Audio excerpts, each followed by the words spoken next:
পৃথিবী অপার রহস্যময়। বিজ্ঞান সেই রহস্যের জট খুলছে প্রতিনিয়ত। আজ যা অনাবিষ্কৃত তা অবিশ্বাস্যও বটে। আমাদের ডর অনুষ্ঠানে যে ঘটনার মুখোমুখি আপনি হতে যাচ্ছেন তার যুক্তিসিদ্ধ উত্তর নেই। আমরা প্রতিদিনের জীবনে ভয় বা রহস্যকে যেভাবে স্থান দিয়েছি সেভাবেই এই অনুষ্ঠান আপনার কাছে জায়গা করে নিচ্ছে। এই অনুষ্ঠানের কোনো ঘটনাই সার্বজনীন নয়। ডর মানে ভয়। বৃহস্পতিবারের রাত 11:20 ডরের 51তম পর্বে আপনাদের সবাইকে স্বাগত। আমি আরজে কিবরিয়া, সুমন, রেহান এবং সাউন্ডের লোবানের পক্ষ থেকে। একটি দুটি পর্ব নয়, এক এক করে আমরা 51টি পর্ব আপনাদের সামনে উপস্থাপন করেছি এবং বাংলাদেশের একমাত্র ভৌতিক শো যে অনুষ্ঠানটি হয় হন্টেড প্লেস কেন্দ্রিক। এই 51টি পর্বে আমরা বাংলাদেশের 51টি হন্টেড জায়গায় গিয়ে আপনাদেরকে উপহার দেবার চেষ্টা করেছি আমাদের ডর। প্রিয় শ্রোতা, আজকে ডর ঢাকা শহরের কোনো একটা অজ্ঞাত ক্লিনিকে ধারণ করা হয়েছে। আমরা সাধারণত যেসব জায়গাতে বসে এই অনুষ্ঠানটি রাতের গভীরে রেকর্ড করি সেই প্লেসটি আপনাদের সামনে ওপেন করি না, কারণ এটা রেডিওতে প্রচার হলে ওই জায়গাটিকে ঘিরে এক ধরনের সমস্যা তৈরি হতে পারে বলে আমরা মনে করি এবং সেই জন্যই কোন জায়গাটিতে বসে আমরা এই ঘটনাটি রেকর্ড করেছি সেটা প্রকাশ করি না। যারা আমাদের এই অনুষ্ঠানে অংশগ্রহণ করতে চান তারা প্লিজ আমাদের সঙ্গে যোগাযোগ করবেন। আমাদের ফোন নম্বরটি হচ্ছে 09613892892। আজকে ডরের 51তম পর্বের যারা অতিথি তারা হচ্ছেন নাজিব, তুর্য, রাহাত এবং আকাশ। এই চারজন বলবেন তাদের জীবনে ঘটে যাওয়া অতিভৌতিক ঘটনা। বরাবরের মতোই শুরুতে সুমন এবং রেহানের অন দ্য স্পটে যাওয়ার কিছুটা সাউন্ড বাইট এবং তারপর আমরা ধীরে ধীরে ঢুকে যাব ডরের মূল পর্বে।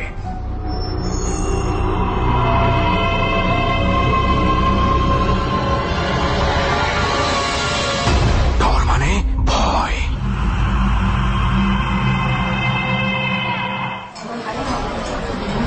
জাস্ট রাস্তার অপোজিটে বসে আছি, রাস্তার ওই পারে দেখতে পাচ্ছি ক্লিনিকটা। আমার মনে হচ্ছে যে এই এত মানুষ এই যে রাস্তা দিয়ে এখন রিক্সা দিয়ে যাচ্ছে, সবাই আসা যাওয়া করছে, সবাই অ্যাজ ইউজুয়াল ক্লিনিকটার দিকে তাকায় আছে। আমরা নিজেরাও তাকাইছি, কিন্তু কজন মানুষ জানে যে এই ক্লিনিকটার যেই চেহারাটা দেখা যাচ্ছে ভেতরে আর একটা অন্যরকম চেহারা আছে। স্পেশালি এই এনভায়রনমেন্টে না দোষ আসলেও মানে বোধগম্য হওয়ার কথা না। প্রচুর মানুষ এখানে, এবং এটা আমি অনেককে এই বুদ্ধিটা দিই যে রাতের বেলা ইমার্জেন্সিতে অনেক সময় মানুষের দেখা যায় যে বাসায় একটা ম্যাচ নেই বা খুব একটা কিছু দরকার সেটা নেই। আমি সবসময় সবাইকে বলি যে হাসপাতাল বা ক্লিনিকের আশেপাশে খোলা থাকে, কারণ এগুলো 24 ঘন্টা সার্ভিস, এগুলো আশেপাশে গেলে আপনারা পাবেন। এই কারণেই কিন্তু এখানে আমরা এখন কয়টা বাজে, বেশি তো বাজে নাই, বেশি বাজে না। তুই চায়ের কাপটা একটু এদিকে দে। নে, কাহিনী হচ্ছে চা খা আর একটা জিনিস বুঝিস, এখন যে এনভায়রনমেন্টটা সেই এনভায়রনমেন্টটা কিন্তু 1-1.5 ঘন্টার মধ্যে বদলা যাবে। রাইট, ঢুকেই না হয় ইয়ে করে আপাতত একটু চাটা খাই, একটু ফ্রেশ হই। সবাই তো আমাদের অতিথিরা মোটামুটি পৌঁছাই গেছে, তো সমস্ত কিছু অ্যারেঞ্জমেন্ট ঠিকঠাক আছে। কিন্তু দোস্ত আবার তো সেই সেম প্রবলেম, এই প্রবলেমটা আমার একদম ভালো লাগে না, কিন্তু কিছু করার থাকে না। বলো তো, সেটা হচ্ছে আমরা একবারও নাম বলতে পারি না। না এটার নাম টাম কেন বলছি না, এখানে আসলে চা খেতে খেতে এই সব কাঠখোট্টা বিষয় আলাপ না করি। মানে আমার খুব ইচ্ছা করে, নিশ্চয়ই আমাদের শ্রোতারা চায় যে আমরা নাম বলি, অনেকে বলে ছবি দিতে ফেসবুকে, তো সেগুলো তো আমাদেরকে অনুমতি দেয় না, আমরা কি করবো? এটা আসলে আমাদের অনেক কিছু মেনটেন করে চলতে হয়। আমরা কিছু কিছু কন্ডিশনের ভেতরে এই জায়গাগুলোতে আসতে পারি, এই কন্ডিশন অ্যাপ্লাই করতে যাই আসলে অনেক কিছু আমরা পারি না। জগা খরচ কমা, তুই চা খা, আমার দোয়াটা দে। কন্ডিশন নেই যেখানে তুমি হচ্ছে বিলটা দাও। আর আরেকটা কথা যেটা হচ্ছে যে, আরেকটা কি কথা, আবার কি কথা কইতে চাস তুই? চায়ের বিল আমি দিলাম, চা তুই খাইলি, ধোয়া আমি খাইলাম। না আসলে তুই কি চাস, আর কি চাস? তুই বিল দিলি তো। সামনে কিন্তু ক্লিনিক আছে মামা, মাইরা মুরা মোমো, চিকিৎসা করতে সমস্যা হইব না। ভাবছিলাম চা আরো কয়েক কাপ খাবো। পকেটের অবস্থা খুব খারাপ মামা, চল ভিতরে চল। ডর টিম নিয়ে এবার আমরা উপস্থিত হয়েছি দক্ষিণ ঢাকার এক অজ্ঞাত ক্লিনিকে। So this is the room, না?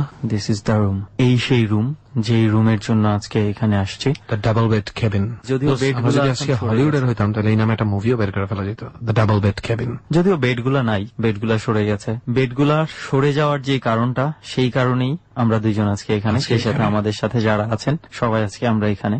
আসলে তুই কোনোদিন চিন্তা করছিস দোস্ত, মানে একটা হাসপাতাল কিন্তু it's a secure place for people, police station, হাসপাতাল, এই ধরনের জায়গাগুলোতে আমরা কি ভাবি যে আমরা মানে সেফ জায়গা, সেফটির জন্যই আসি। কেউ অসুস্থ হলে এখানে আসে, ভালো হওয়ার জন্য। কেউ বিপদে পড়লে পুলিশ স্টেশনে যায় ভালো দিকটা কিন্তু নেয়ার যদিও জন্য। অনেক প্রেক্ষাপটে আজকে কিছু কিছু এই যে জায়গাগুলো আমাদের খুব সেফটির হওয়ার কথা ছিল, হয় না। এগুলা খুব ভয়ের মানে হয়ে যাচ্ছে আর কি, হয়ে গেছে। যেখানে সেখানে পথে আসার ঘাটে পথে যেটা হয়েছে, আমার পেটটা গলাত বান্ধা ছিল, 21টা গিরো দেওয়া ছিল, গাড়িটা নষ্ট হয়ে গেছে, ছবি টবি উঠে আনছি। ড্রাইভারে বলতেছে যে গাড়ির ওই যে পেট্রোলের যে পাইপটা লাগাইতে এর মধ্যে 2টা ক্লিপ এমন ভাবে লাগাইছে, নতুন ক্লিপ কোন অবস্থাতে নাকি ছিঁড়া সম্ভব না, এটা পুড়ে গেছি। 2বার হয়েছে একই অবস্থা। আমার বিশ্বাস যে আমি যেই সমস্যা ফিল করতেছি হেরা মনে হয় চায় না যে আমি এসে সবার সাথে শেয়ার করি, আমার নিজের বিশ্বাস। আপনার কি ধারণা আপনার মধ্যে মানে সমস্যাটা কি হতে পারে? সমস্যাটা হয়েছে আপনার আমার জিনগত সমস্যা, এটা আমার ধারণা, এবং আমার আম্মা প্রায়ই বলে যে আমি মানে এই ধারণাটা আপনার কিভাবে হইলো, মানে কোনো ঘটনা ঘটছিল? ঘটনা অবশ্যই হয়েছে। আমি 2007 সালে ইন্টারমিডিয়েট পাস কইরা ধানমন্ডিতে একটা চাকরি নিয়েছিলাম স্টাডি সেন্টারে। এই চাকরি থেকে আমি আমার বাসায় আসছি দুর্গাপূজা উপলক্ষে। আমি মুসলমান মানুষ, তবু এলাকার মুসলমান বন্ধু আছে, এদেরকে নিয়ে দুর্গাপূজায় আমরা মজা করি আর কি। হ্যাঁ হ্যাঁ, আমরা তো ঈদেও সবাই মজা করি, মজা করি। পূজায় সবাই মজা করি, এটা কোনো সমস্যা না। আমি আমার বাসা থেকে আমি আমার যে পূজা মণ্ডপটা গোসাবো নদীর সাইডে, পূজা মণ্ডপে যাওয়ার 1 কিলোমিটার আগে একটা শ্মশান পড়ে। শ্মশানটার বর্ণনাটা আমি আগে দিই। এমন একটা জায়গায় শ্মশান, হাটের ডাইন পাশে ইনফিনিটি জমি, অসীম, কোনো বাড়িঘর দেখা যায় না, বাম পাশে নদী, এই সাইডে শ্মশান ঘাট থেকে 1 থেকে 1.5 কিলো হয়েছে পূজা মণ্ডপ, আর আমার বাড়ি হয়েছে 1-1.5 কিলো দূরে। অর্থাৎ এই দিক দিয়ে 1-1.5 কিলো, আর এই দিক দিয়ে অসীম, আর এই দিক দিয়ে একটা নদী দেখা যায় এই পার, আচ্ছা। এই মাঝখানে শ্মশান। তখন আমি 10টার দিকে বাসায় যায় নাম না, ফ্রেশ ট্রেশ হইয়া 11:30টার দিকে আমার বাসা থেকে আবার আপনার পূজা মণ্ডপের মাইক শোনা যায়। আচ্ছা, পূজা মণ্ডপের মাইক আপনার বাসা থেকে শোনা যায়। হ্যাঁ, হ্যাঁ। আপনি কি একাই ছিলেন? আমি একাই ছিলাম। কয়েকজন বন্ধু মিলে? না, আমি একাই ছিলাম, বন্ধুদের সাথে ফোনে যোগাযোগ আছে, আর পূজা মণ্ডপে চলে গেছে, আমি আর যেহেতু আপনি ঢাকা একলা থেকে গেছি, যাচ্ছেন? হ্যাঁ আমি একা আচ্ছা, যাচ্ছি। এই পর্যন্ত আমাদের গল্পটা থামা থাক, আপনার ঘটনাটা। তার আগে আমরা যেহেতু পথে আপনার সাথে কিছু বিপদ ঘটে গেছে সেটা শুনছিলাম, মানে ডরের যাত্রায় যোগ দেওয়ার আগেই আপনার কিছু ঝামেলা হয়েছে, সেটা শুনতে শুনতে আমরা কিন্তু নাজিব ভাই আপনার পরিচয়টা কাউকে দিতে পারি নাই। তাই আপনি একটু আমাদেরকে একটু বলে নেন, যে একটু আমার বিরতি নাম দিয়ে। মোহাম্মদ নাজিব মাহমুদ, আচ্ছা। আমার বাড়ি হচ্ছে কাপাসিয়া থানা দক্ষিণগাঁও গ্রাম। আচ্ছা আচ্ছা। দক্ষিণগাঁও থেকে এসেছি। তো আপনার এই জিনের ব্যাপারটা, যেটা আপনি পথে আসার সময় আপনার মনে হয় ধারণা হয়েছে, এই ঝামেলাটা আপনার কবে থেকে হয়? আমার এই ঝামেলাটা আমি 2007 সালে যে শ্মশান ঘাটের যে ইয়াটা, এরপরে থেকে আমার সাথে টুকটাক বলতে মানে এই আমার- মাত্র যে ঘটনাটা আপনি হ্যাঁ। বলছিলেন সেটা থেকেই শুরু সেটা হয়েছে? 2007 সাল থেকে। তাহলে এই চলেন আমরা আর জিনিসটা কোনো কথা না বলে সেই জায়গাটায় চলে যাই, যে আপনি একা একা এখন মণ্ডপে যাবেন। মণ্ডপে যাব। তারপরে আমি শ্মশান ঘাটটা মনে করেন যে প্রায় কাছায় গেছি, 1 থেকে 150 ফিট, একটা বিদ্যুতের গাছ থেকে মিটারটা যতটুকু ফিট হয় 150 ফিট।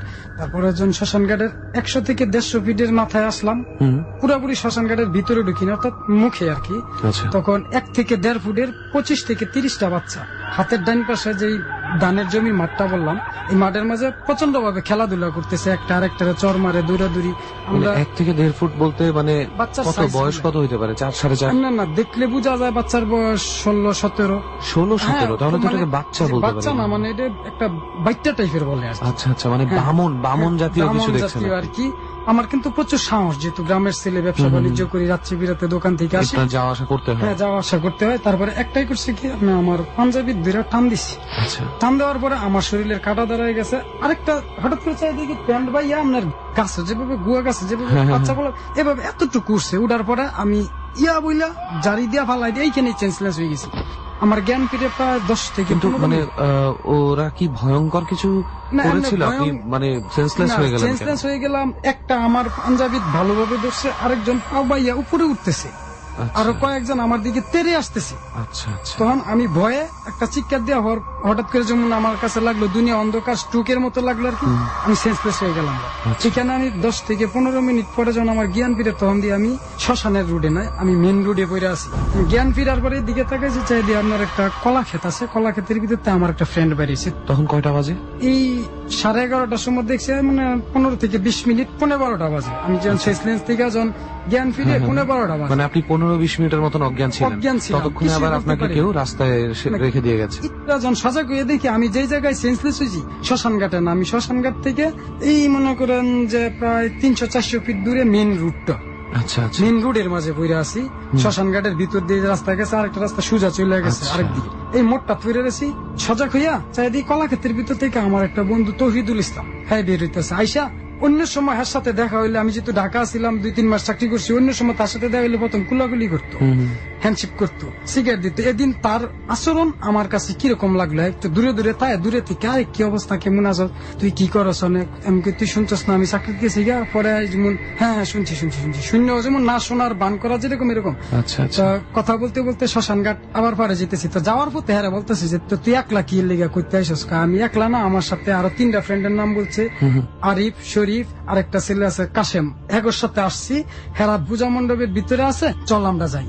তখন আমি বলছি যে শ্মশান ঘাটে আমি ওই এই দেখছি, এখন তুই একা আসছিস কিসের জন্য, হ্যাঁ নিয়ে আসতাম কি করে, সবাই ফোন দিছি, সবাই পূজা মণ্ডপে চলে গেছে। তারপরে আমি হ্যার সাথে যাইলাম, যখন পূজা মণ্ডপের গেটের আলোটা দেখা যায় না, যাই বলতেছি কি যে দেখলে ভাই আমি তো পায়খানা করে আসছি, তা আমি একটু নদীর যাবো পানি খরচ করতে। আচ্ছা, এটা বললো আমি কে ঠিক আছে তুই যা, আমি ভিতরে যে হ্যাঁ গোটে বিষয় বার করি, ফোন নাম্বারে ফোন দি মনে, আমার নাম্বার আবার হ্যাঁ বলছি, আবার ফোন উঠায় না, বলছে যে আপনার নাম্বার আমার কাছে আছে। আচ্ছা আচ্ছা। এতটুকু। তারপর আমি পূজা মণ্ডপের ভিতরে গেলাম, তৌহিদুল ইসলাম তো ঘাটে গেছে নদীতে পানি খরচ করতে। যাই হোক আমি ভিতরে গেলাম, হ্যাকরটা পেলাম, হ্যাকর সাথে কুলাকুলি করলাম, যেটা প্রথম তৌহিদের সাথে করা উচিত ছিল, যে 3 মাস পরে দেখা হয়েছে, আগে একসাথে পড়াশোনা করছি। যা বললাম হ্যাঁ আমার হ্যাঁ জিজ্ঞেস করছে তুই এত রাত করে একলা কিভাবে আইসস, এই দিক দিয়ে আইসস, আমার বাড়ি থেকে শ্মশান ঘাট ছাড়া যে রাস্তাটা পূজা মণ্ডপের ওইটা আবার বহু দূর, প্রায় 3-4 কিলো ঘুরা যাইতে হইব যদি ভালো জায়গা দেওয়া যায়। কিন্তু শ্মশান ঘাটের ভিতরটা হচ্ছে শর্টকাট, একদম শর্টকাট রাস্তা, আমার বাসা থেকে মাইক শোনা যায় আর কি। আচ্ছা। তারপরে বললাম যে তৌহিদুল ইসলামের সাথে, তারা তো শূন্য অর্থ বাবা কি বলিস, 3 দিন আগে গাজীপুর রোড অ্যাক্সিডেন্টে মারা গেছে, জলছিরি গাড়ির নিচে পড়ছে তৌহিদুল ইসলাম। তখন আমার এই যে ভাই এখন শরীরের কাটা খাড়া গেছে, তখন আমি জিনিসটা বাসায় এসে শেয়ার করছি, পরে মা অনেক বকাঝকা করে, মা বলছে যে তোর বন্ধু তোর বাঁচাইছে, আনলে তোর অবস্থা খুব খারাপ হতো। আসলে তো তাই মনে হইতেছে। হ্যাঁ আমার এইখান থেকে যেখানে আপনাকে পাওয়া গেছিল, যে রাস্তাটায় আপনাকে আপনার বন্ধুর সাথে, ওই রাস্তাতেই কি অ্যাক্সিডেন্ট হয়েছিল? না, ওই রাস্তায় সেই অ্যাক্সিডেন্ট হয়েছে আপনার গাজীপুর চৌরাস্তা শিববাড়ি, একটা ট্রেনিং সেন্টারে বিদেশ যাওয়ার জন্য ভর্তি হয়েছে গাড়ি শিখার জন্য, গাড়ির নিচে পড়ছে। আচ্ছা, এই ঘটনার কতদিন আগে সেই অ্যাক্সিডেন্টটা ঘটেছে? 2007-এ ঘটনা ঘটছে, আর হ্যাঁ অ্যাক্সিডেন্ট হচ্ছে 2006-এর শেষে, আর আমার ঘটনাটা হচ্ছে 7-এর প্রথম দিয়া। তার মানে খুব বেশি একটা গ্যাপ নাই, আপনি আর খবরও পাননি যে এই ঘটনা ঘটে? না, আমি খবর পাই নাই, কারণ আমি ঢাকা আপনার সাথে তো দেখাই হয়েছে আপনার ওই ফ্রেন্ডের অনেক দিন পর। মানে ওনার সাথে আসলে পড়াশোনা শেষ করার পরে তেমন একটা কানেকশন ছিল না আর কি। তৌহিদুল ইসলামের বাসা ছিল আমার দক্ষিণগাঁও গ্রাম, তার এটা কালিয়াবর গ্রাম, 2টা ভিন্ন গ্রাম, পড়তাম আবার একই প্রতিষ্ঠানে, মাদ্রাসার লাইনে। আমরা এসএসসি পর্যন্ত পড়ে আবার আলাদা হয়ে গেছে। তো নাজিব ভাই, এই ঘটনা থেকে আপনার কিছু ঝামেলা শুরু হয় তারপর থেকে? যাই হোক, এটা ছিল আপনার প্রথম ঘটনা, তাই তো? রাজীব ভাই, ডট টিমের কাছে তো আমরা শুনেছিলাম আরো কিছু ঘটনাও আছে আপনার, তো আমরা কি এবার সেই ঘটনাটা শুনতে পারি? হ্যাঁ অবশ্যই। এই ঘটনাটা হচ্ছে, এই ঘটনা ঘটার 1 থেকে 1.5 বছর পর আমি, আমার এক বন্ধু জাহাঙ্গীর, আরিফ, 3 জন লোক একটা জায়গায় বসা ছিলাম। পিছনে একটা কবর, সামনে 3 থেকে 400 ফিট সামনে একটা কবর। জায়গাটা কোথায়? এই জায়গাটা হচ্ছে আমাদের কাপাসিয়া থানারই আরেকটা গ্রামে, আড়াল গ্রাম বলে, আমাদের গ্রামের অন্য গ্রাম। আমরা বিকালবেলা ঘুরতে গেছি, তো হাঁটতে হাঁটতে ক্লান্ত, তো এমন একটা সময় বসছি, সূর্যটা পশ্চিম আকাশে লাল ভাবে হেলে বসছে। বিকেলের দিকে? হ্যাঁ, বিকেলে, সন্ধ্যা 20 মিনিট আগে। কাপাসিয়ার গ্রামে এক পার্সোনালি কয়েকবার গিয়েছি, এবং ডট টিমের সাথে আমরা একবার গিয়েছিলাম, একটা গাব গাছের ঘটনা ছিল। সো আমরা যতটুকু জানি যে গ্রামটা অনেক নীরব একটা গ্রাম, অনেক নীরব, জনবসতি খুব ফাঁকা ফাঁকা, জিল আছে, টিলা। আরেকটা জিনিস দেখ, এই যে এই সময়টা কিন্তু আমরা প্রায়ই পাই, অনেক ঘটনার মধ্যে এই সময়টা পাই, এটা যে একটা প্রহর, এতে আর কোনো সন্দেহ নেই। ঠিক সন্ধ্যার আগে আগে এই সময়টাতে, মানে আধো আলো আধো অন্ধকার, যেটা আপনি যেটা বলছিলেন যে আপনারা যেখানে বসেছিলেন এর পেছনেই হচ্ছে কবর, পিছনে একটা কবর। এই কবরটা আবার একটা ফকিরের ছিল, আগে ফকিরি লাইনে চলাফেরা করতে আর কি। সম্ভবত এইখানে একটা মাজার দিব, সবসময় লাল কাপড় টানায় থাকে, তো প্রতিষ্ঠিত একটু দেরি লাগে। আশেপাশে কোনো জনবসতি বা কোনো ঘর ভাড়া? অনেক দূরে, এটা একটা জিলের পাশে আর কি। ওকে, আচ্ছা। জিল, শাপলা, ফুল টুল, খুব সুন্দর ওই পরিবেশে সন্ধ্যা ঠিক আগে আগে আমরা 3 জন বসে গল্প করতেছি। তো আমাদের সামনের যে কবরটা, এটা 300-400 ফিট দূরে। এই কবরের আবার বিষ খাইয়া একটা মেয়ে মারা গেছে। এইখানে লোকমুখে শুনছি, যেহেতু এটা আমাদের গ্রামের পাশের গ্রাম, এখানে নাকি অনেক কান্নার শব্দ শোনা যায় কবরের পাশ থেকে। রাতে 2টা-3টার দিকে যেসব মহিলারা বাহিরে বের হয় এদের প্রস্রাব পায়খানা করার জন্য, তারা নাকি শোনে এগুলাই। ওটাকে হচ্ছে ওই মেয়েটাকে, ওই মেয়েটার কবরের, হ্যাঁ, কবরের কাছ থেকে এই শব্দ আসে। তা আমরা যেটা বলতে করছি, হঠাৎ করে জাহাঙ্গীর আমার একটা চিমটি কাটলো, আমার একটা আঙ্গুল দিয়ে দেখাইলো যে ওই দে এমনি, আর কোনো কথা নাই। আমি দেখে তো অবাক, একটা লোক আপনার নিচের অংশ নাই, মাটি দিয়ে হেসরা হেসরা আইসা আমাদের পাশ দিয়ে আমরা দেখতেছি ঘুরে, আমাদের পাশ দিয়ে পিছনে আবার যে কবরটা বলছি আর পিছনে 2-4টা সুপারি গাছের সাইডে গিয়ে বেনিশ, আর দেখতে পারি না। আপনাদের চোখের সামনে? আমাদের চোখের সামনে 3 জন প্রত্যক্ষ করছি। আর মাঝে আরিফ যে ছিল, হ্যাঁ আমার সাথে আসতে চাইছিল এখানে, আচ্ছা আচ্ছা। ঘটনার সাথে ছিল, তার সাথেও নাকি আরো কিছু ঘটনা আছে। কোনো একদিন আসবেন হয়তো কোনো উনি। একদিন হয়তো আমরা ইনশাআল্লাহ। আরেককেও নিয়ে আসবো। এই যাই আর হোক, কি। কিন্তু ঘটনা হচ্ছে যে আপনারা যে লোকটাকে দেখলেন সেই লোকটা মানে দেখতে কি ভয়ঙ্কর কিছু ছিল নাকি সাধারণ দেখতে মানুষের মতো? ভয়ঙ্কর বলতে নিচের যেতে পাও নাই, মোটা স্বাভাবিক মানুষের মতো না। স্বাভাবিক মানুষ এভাবে যেহেতু পায়ের অংশ নাই, এভাবে এত দ্রুত গতিতে ভাই এই কবরস্থান থেকে আমাদের পিছে 1-1.5 মিনিটের ভিতরে আসা কোনো অবস্থাতেই সম্ভব এটা হচ্ছে একটা ফ্যাক্ট। Possible না। আমরা কিন্তু ঢাকা শহরে অনেক সময় দেখি যে কিছু মানে রাস্তায় যারা মানুষের কাছ থেকে ভিক্ষা নেয়, তো অনেকের কিন্তু পা দুইটাই থাকে না, কিন্তু জায়গাটা ওই জায়গার মধ্যে হঠাৎ করে এমন একটা মানুষ কোত্থেকে আসবে, আর বা হঠাৎ মুহূর্তের মধ্যে আবার নাই কিভাবে হয়ে যাবে। সেটাই। এবং এটা হচ্ছে একটা বড় সাধারণত বিষয়। যারা এই ধরনের পা নেই কিন্তু চলাফেরা করে, কোনো না কোনো একটা অবলম্বন থাকে। এরকম right. নিশ্চয়ই মাটিতে ছেঁচড়ে হাঁটবে না। হাঁটবে না, আর একটা মানুষ ওখানে যাওয়ার কোনো কারণও নেই, আর এত ফাঁকা একটা জায়গায় গেলে অনেক আগে থেকে ওনাদের দেখার কথা ছিল। রাইট। তারপরে ভাইয়া জাহাঙ্গীরদের বাড়ি আবার এই যে ঘটনা ঘটছে যে জায়গায়, এখান থেকে হাফ কিলো ভিতরে, হ্যাঁ বড় খুবই ভয় পাইতেছে, কয় ভাই এই জায়গাটা ভালো না, আমি এটা সম্পর্কে ভালো জানি, চলো এখান থেকে উঠা পড়ি। এখান থেকে আসলাম, বাজারে আইসা আড্ডা সাড্ডা দিয়ে বাড়িতে গেলাম, খাওয়া দাওয়া সবকিছু শেষ করলাম। 11:30টার দিকে যাইয়া শুয়ে আমি বিটিভি দেখি আর কি, আমাদেরকে ডিসলাইন নাই তো, বিটিভি 12টা পর্যন্ত অনুষ্ঠান এবার বন্ধ করে লাই। টেলিভিশন বন্ধ করলে আপনি ঘুম আসতে আসতে আধা ঘন্টা 1 ঘন্টা লাগে। তন্দ্রাচ্ছন্ন ভাব, নিজের রুমে শুয়ে রয়েছি। আগে আমার রুমের বর্ণনাটা দিই। রুমটা আপনার একটাই দরজা, পাশে আরেকটা রুম আছে, বিল্ডিং রুম, আর 2 পাশেই রুম আছে। তো আমার রুমের এই পাশ থেকে এই পাশে যাওয়ার মাঝে দরজা নাই, পার্টিশনের দরজা যেটা বলে আচ্ছা। নাই। আমি রিমোটটা আমার বাম হাতের কাছাকাছি, আমি শুয়ে রয়েছি স্টেট, আমার উপরে আবার সিলিং নাই, আচ্ছা। টিন দেখা যায় করে, নতুন বিল্ডিং দিয়েছি। হঠাৎ করে চারিদিকে একটা গোলাপ ফুল, তবে গোলাপ ফুলের সাইজও মোটামুটি বড়, খুব সুন্দর। 8 থেকে 10টা 8-10 জায়গায় টিনের মাঝে ফুটে রয়েছে, টিনের মধ্যে? টিনের মাঝে সুন্দর করে। তখন আমি ভাবলাম কি এটা তো গরু মার্কা ডিউটিন, এটা তো কোনো গোলাপ ফুল মার্কা ডিউটিন না, এটা দেখতে মানে দেখতে আমি ভালোই একটু লাগতেছে। বুঝলাম না, এটা কি হচ্ছে কোন টিনের মধ্যে ছাপা দেখতে পাচ্ছেন ফুল, নাকি একদম অরিজিনাল ফুলের মতোই দেখতে পাচ্ছেন পুরো ফুলটাই? আমি জিনিসটা একবার দেখি ছাপা, আবার চোখ বন্ধ করে তাকাই, পরে দেখি ছাপা না, অর্থাৎ ফুল, গোলাপ ফুল, এটা স্পষ্ট বোঝা যায়। হঠাৎ করে আমি ফিল করতেছি কি আমার ডাইন পাশে খাটের স্ট্যান্ডের মাঝে এরকম নখে আছর দিলে যেরকম শব্দ, এরকম একটা শব্দ। ডর মানে ভয়। আপনারা শুনছেন ডর, এবিসি রেডিও FM 89.2 এ। আমি আরজে কিবরিয়া রয়েছে আপনার সঙ্গে। আজকে ডরের 51তম পর্বের যারা অতিথি তারা হচ্ছেন নাজিব, তুর্য, রাহাত এবং আকাশ। তাদেরকে নিয়ে আমাদের ডর চলছে। আরজে কিবরিয়া, সুমন, রেহান এবং সাউন্ডে লোবান এই টিমকে সাথে করে আমরা আবারও ফিরবো ডরে মাত্র 3 মিনিট পর। ডর FM 89.2.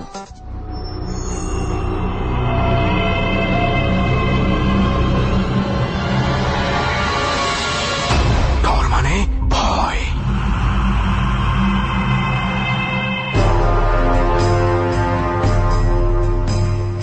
3 মিনিট পর আরো একবার স্বাগত ডরে। কিবরিয়া রয়েছে আপনাদের সঙ্গে, শুনছেন আমার অনুষ্ঠান ডর, এবং অন দ্য স্পট থেকে রয়েছে সুমন ও রেহান, সঙ্গে রয়েছে সাউন্ড এলোবান। আজকে ডরের যারা অতিথি তারা হচ্ছেন নাজিব, তুর্য, রাহাত এবং আকাশ, যাদের জীবনে ঘটে যাওয়া অধিভৌতিক ঘটনাগুলো আমরা ধারণ করেছি, এবং এই অনুষ্ঠানটি কোনোভাবেই অনুকরণীয় নয়। অনেকে এই অনুষ্ঠানটির আদলে রাতের বেলা হয়তো বা এরকম কোনো কিছু করতে যেতে পারেন। তাদের সবার উদ্দেশ্যে আমরা বলতে চাই, please do not try this at home, because এই অনুষ্ঠানটি যারা করেন তারা এক্সপার্ট এবং তাদের সাথে থাকে সম্পূর্ণভাবে নিরাপত্তার জন্য একটি টিম। সুতরাং সেই জায়গাটি থেকে আপনি ব্যক্তিগতভাবে এমন কাজ ভুলেও কখনো চেষ্টা করতে যাবেন না। প্রিয় শ্রোতা, আমরা আবারও ফিরছি ডরের সেই জায়গাটিতে যেখানে আমরা ছোট্ট একটা বিরতি নিয়েছিলাম। ডর চারিদিকে একটা গোলাপ ফুল, তবে গোলাপ ফুলের সাইজও মোটামুটি বড়, খুব সুন্দর। 8 থেকে 10টা 8-10 জায়গায় টিনের মাঝে ফুটে রয়েছে, টিনের মধ্যে? টিনের মাঝে। জিনিসটা একবার দেখি ছাপা, আবার চোখ বন্ধ করে তাকাই, পরে দেখি ছাপা না, অর্থাৎ ফুল, এটা স্পষ্ট বোঝা যায়। হঠাৎ করে আমি ফিল করতেছি কি আমার ডাইন পাশে খাটের স্ট্যান্ডের মাঝে এরকম নখে আছর দিলে যেরকম শব্দ, এরকম একটা শব্দ। আচ্ছা। কাঠের মধ্যে কেউ যদি নখ দিয়ে আঁচড় দেয় যে ধরনের শব্দ হয়, এরকম ওই শব্দ, শব্দ। অথবা মনে করেন গুনে কাঠ কাটে না, এরকম একটা কর কর কর করে একটা শব্দ। তাকাইছি, তাকাই দিয়ে একটা কাক কাক বড় কাক ঘরের ভেতর? ঘরের ভিতর। কিন্তু এরকম কাক আমি এত বড় কাক চিড়িয়াখানায় গেছি একবার দেখি না, এত বড় কাক। তুই কি কাকটা দেখে বুঝতে পারছিস? অস্বাভাবিক মনে হয়েছে আমার। রেভেন মানে দাঁড় কাক। দাঁড় কাক হ্যাঁ। কিন্তু অনেক অনেক বইয়ের মধ্যে আমি পেয়েছি একটা স্যাটনিক সিম্বল হিসাবে যাই হোক, অনেক আমি ব্যবহার দেখি করা নাই। হয়। ব্যবহার করা হয়। তো কাকটা দেখতেছি, তবে কাকটা দেখে আমি কাকটারে আপনার বাড়ি দেওয়ার জন্য অথবা দাও দেওয়ার জন্য আমি রিমোটটা ব্যবহার করবো। রিমোটটা হাতে নিছি, এদিকে ফিরছি, কাকের আমি মারমু, কাক আসছে দেখতেছি, হঠাৎ করে আমার এই গাড়ির এই জায়গায় গরম একটা নাকের শ্বাস। এদিকে ফিরছি, ফিরে দিয়ে যে 2007 সালে শ্মশানঘাটে যে বাইকটা, যে বাচ্চা আমার বাসায় যে বাচ্চা পোলাপান বয়স্ক এর একটা শুয়ে রয়েছে আমার ঠিক পাশের যে খালি জায়গাটা, 2-3 জন খাটতো ভাই, দেখাই এত ভয় পাইছি। একটা হাসি দিছে খুব কর্কশ বাসায়, অর্থাৎ হাসিটা তার বয়সের সাথে ম্যাচিং খায় না। হাসিটা খুবই আস্তে দিয়ে আপনার চোখটা আমার দিকে চাইছে পরে মনে হচ্ছে যে 2টা গাড়ি ক্রস হইলে একটা গাড়ি এদিকে ঠাস করে লাইট মাইরা আবার আস্তে করে নিবা লাইট, চোখটা এরকম একটা লাইটিং দিছে। দেওয়ার পরে আমি আল্লাহু আকবার কইরা জোরে চিগলাম দিয়ে সেন্সেস লয়ে খাটের থেকে নিচে পড়ে যাই। সেন্সেস যেহেতু হয়ে যায় আমার একটা মাত্র দরজা, আর কোনো দরজা নেই, পাশের রুমে সবাই সজাগ হইয়া, আমি তো আবার আর কিছুই বলতে পারবো না। পরে এই ঘর থেকে সানসেটের উপর দিয়া আমার রুমে এসে দরজা খুললাম, আমার মাথায় পানি চানি দিয়ে আবার সুস্থ কইরা পরে বললো এই অবস্থা। কি অবস্থা তাহারা বলার পরে আমরা সবাই প্রত্যেক করছি খাটের ওই যে স্ট্যান্ডের নিচের যে ফয়াটা বলে খাটের, তারপর যে মোটামুটি যেই সাইজের একটা ব্যাং, এটা আপনার কুনি বাঙা না, আমরা তো গ্রাম অঞ্চলে বিভিন্ন কালারের ব্যাং দিই, কালারটাই ডিফারেন্স, অন্য কালার টাইপের এই ব্যাংটা। অর্থাৎ এত বড় ব্যাং আমার রুমের ভিতরে আসা পসিবল না, কোন অবস্থাতেই সম্ভব না, দরজার নিচে দিয়ে আসা, অন্য কিছু আসতে পারবো না। আচ্ছা, মানে এত ছোট এত ছোট। জায়গা। তারপরে আমার রুমের ভিতরে আবার একটা গুয়া গাছের একটা লোলের মতো লাড়ি থাকে, আমি চাচ্ছিলাম মারলাম, আব্বাই জিনিস বুঝতে পারছে যে জিনিসটা কি, আব্বাই দেয় নাই, তারা এখানে বসে কথা বলতেছে, দরজা খোলা, ব্যাং যে কোন দিক দিয়ে বার হয়েছে এই কথাটা তো বলার আধা ঘন্টা 1 ঘন্টা পরে ফজরে আজান দিছে। পরে আর ব্যাংটাও বিশ্রায় পাই নাই। পরের দিনের থেকে 2-3 দিন জ্বর ছিল। আমাদের এখানে কাদির দাদা নামের এক কবিরাজ আছে, তার কাছ থেকে ঝাড়ফুঁক করলাম, মোটামুটি সুস্থ হইলাম। আচ্ছা, আমি একটু এখানে কয়েকটা জিনিস আমার একটু কনফিউশন হয়ে গেছে। আপনি যখন বলছিলেন যে কাকটা দেখছেন, এরপর হঠাৎ করে আবার নিঃশ্বাস, মানে নিঃশ্বাস, হ্যাঁ। মানুষের নিঃশ্বাস, গরম একটা নিঃশ্বাস আমারই খুব গাড়ের কাছে, অর্থাৎ আমার আর বালিশের পাশে বাচ্চা, কোন আরেকটা বালিশ। বাচ্চাগুলোর কথা বলছেন? ওই যে 2007 সালে আমি শ্মশানঘাটে এই শ্মশানঘাটে বাচ্চাগুলো। যে প্রথম যে ঘটনাটা বলছি, শ্মশানঘাটে আচ্ছা, আমার যে আচ্ছা, রাস্তার যে বাচ্চাগুলো আমার পাও বেয়ে উপরে উঠতেছিল, আমার ভুতুয়া পাঞ্জাবি, ওই বাচ্চাগুলো ওই সেম বাচ্চা। আচ্ছা, একটা বাচ্চা আমার এইখানে শ্বাস ফলাইছে, তখন আমি দেখে এই সেন্স পেয়েছি। আর ওই কাকেরও আর কোনো না অস্তিত্ব না, পাননি? আমি যখন কাকটাকে জিল দিমু আমার হাতে কিন্তু রিমোটটা নিছি বাম হাতে, তো এমন সময় আমার না যখন আমার না শ্বাস পড়ছে, আমি নিজে নিজে বামকে আগে এদিকে দেখে লিখি আছে, এদিকে তাকাই দিয়ে অবস্থা আল্লাহু আকবার কে আর চিৎকার দিয়ে আমি শেষনেস হয়ে গেছি। আচ্ছা, এই বাচ্চাই আবার আমি দেখছি 2013 সালের শেষে আবার একই বাচ্চা। আরেকটা ঘটনা হচ্ছে এই যে গ্রাম অঞ্চলে স্কুলে সাংস্কৃতিক প্রতিযোগিতা দেয় না, তো সাংস্কৃতিক অনুষ্ঠানে গেলাম, তো সাধারণত মাগরিব পর্যন্ত আপনার স্পোর্টস খেলাটা যেটা এটা খেলায়, মাগরিবের পরে যে কোনো একটা শিল্পী নিয়ে গান করায়। তো মনির খান ছিল, চন্দ্রলতা গ্রাম, গাগটি ইউনিয়ন, কাপাসিয়া থানার ভিতরে, আমার থেকে একটু দূরে আর কি। 10-12 কিলো হাইটে গেলাম অত্যন্ত অঞ্চলের দিকে। 9টা 9:30 দিকে ফাংশন শেষ হয়েছে, শিল্পীদের গান গাও, আস্তে আস্তে 11টা বাজে। তো ওই যে জায়গাটায় বসে আমি, জাহাঙ্গীর, আরিফ, যে নিচের অংশ নাই, যে লোকটা দেখলাম কবরস্থান থেকে আসলো, এই জায়গায় আসছে, কথা বলতে বলতে আসছি, হঠাৎ করে আমাদের কয়জন তখন সেখানে? আমরা ছিলাম 6 থেকে 7 জন। আচ্ছা, আরিফ ছিল, জাহাঙ্গীর ছিল না, যে প্রথম, আর বাকি যে আমগর জুনিয়র, ওর সাথে পরিচয় হয়েছে অনুষ্ঠানে যাই, আসার সময় একসাথে আসছি, যেহেতু এক এলাকায় আসবো। আচ্ছা, দুজন করে মোটামুটি লম্বা লাইন হয়েছে, 8-10 জন হইব, সবাই যার যার কথা নিয়ে ব্যস্ত। আমি আর আরিফ একটু নীরবতা। তো ওই যে আমি বলছিলাম না যে এই ঘটনা, যে পিছনে যে কবরটা ছিল আমাদের, যে একজন পীরের কথা বলছি যে মাজার হবে, হ্যাঁ কবরটা ফাঁস করি নাই, কবরের মাঝামাঝি, কবরটা পাশে, আমি কাছাকাছি, হঠাৎ করে দেখতেছি কবরের পাশ গিয়া একটা কলা গাছের পাশ থেকে সেই বাচ্চাটা, আমি বাচ্চাটা নোটিস করছি, যে বাচ্চাটা ওই বাচ্চাটা আমার রুমের ভিতরে দেখা বাচ্চা, প্লাস শ্মশান ঘাটে দেখা বাচ্চা, এই বাচ্চা সেম বাচ্চাটা এভাবে হাত দিয়ে রাখছে। তা আমি কিন্তু আমি 2-3 বার প্রত্যক্ষ করে একবার সামনাসামনি হয়ে আমার ভিতরে ভয় মোটামুটি চলে গেছে, শক্তি পাইতেছে, যেহেতু আরো 8-10 জন লোক আছে, কিছুই করতে পারবে না, আমার এরকম বিশ্বাস।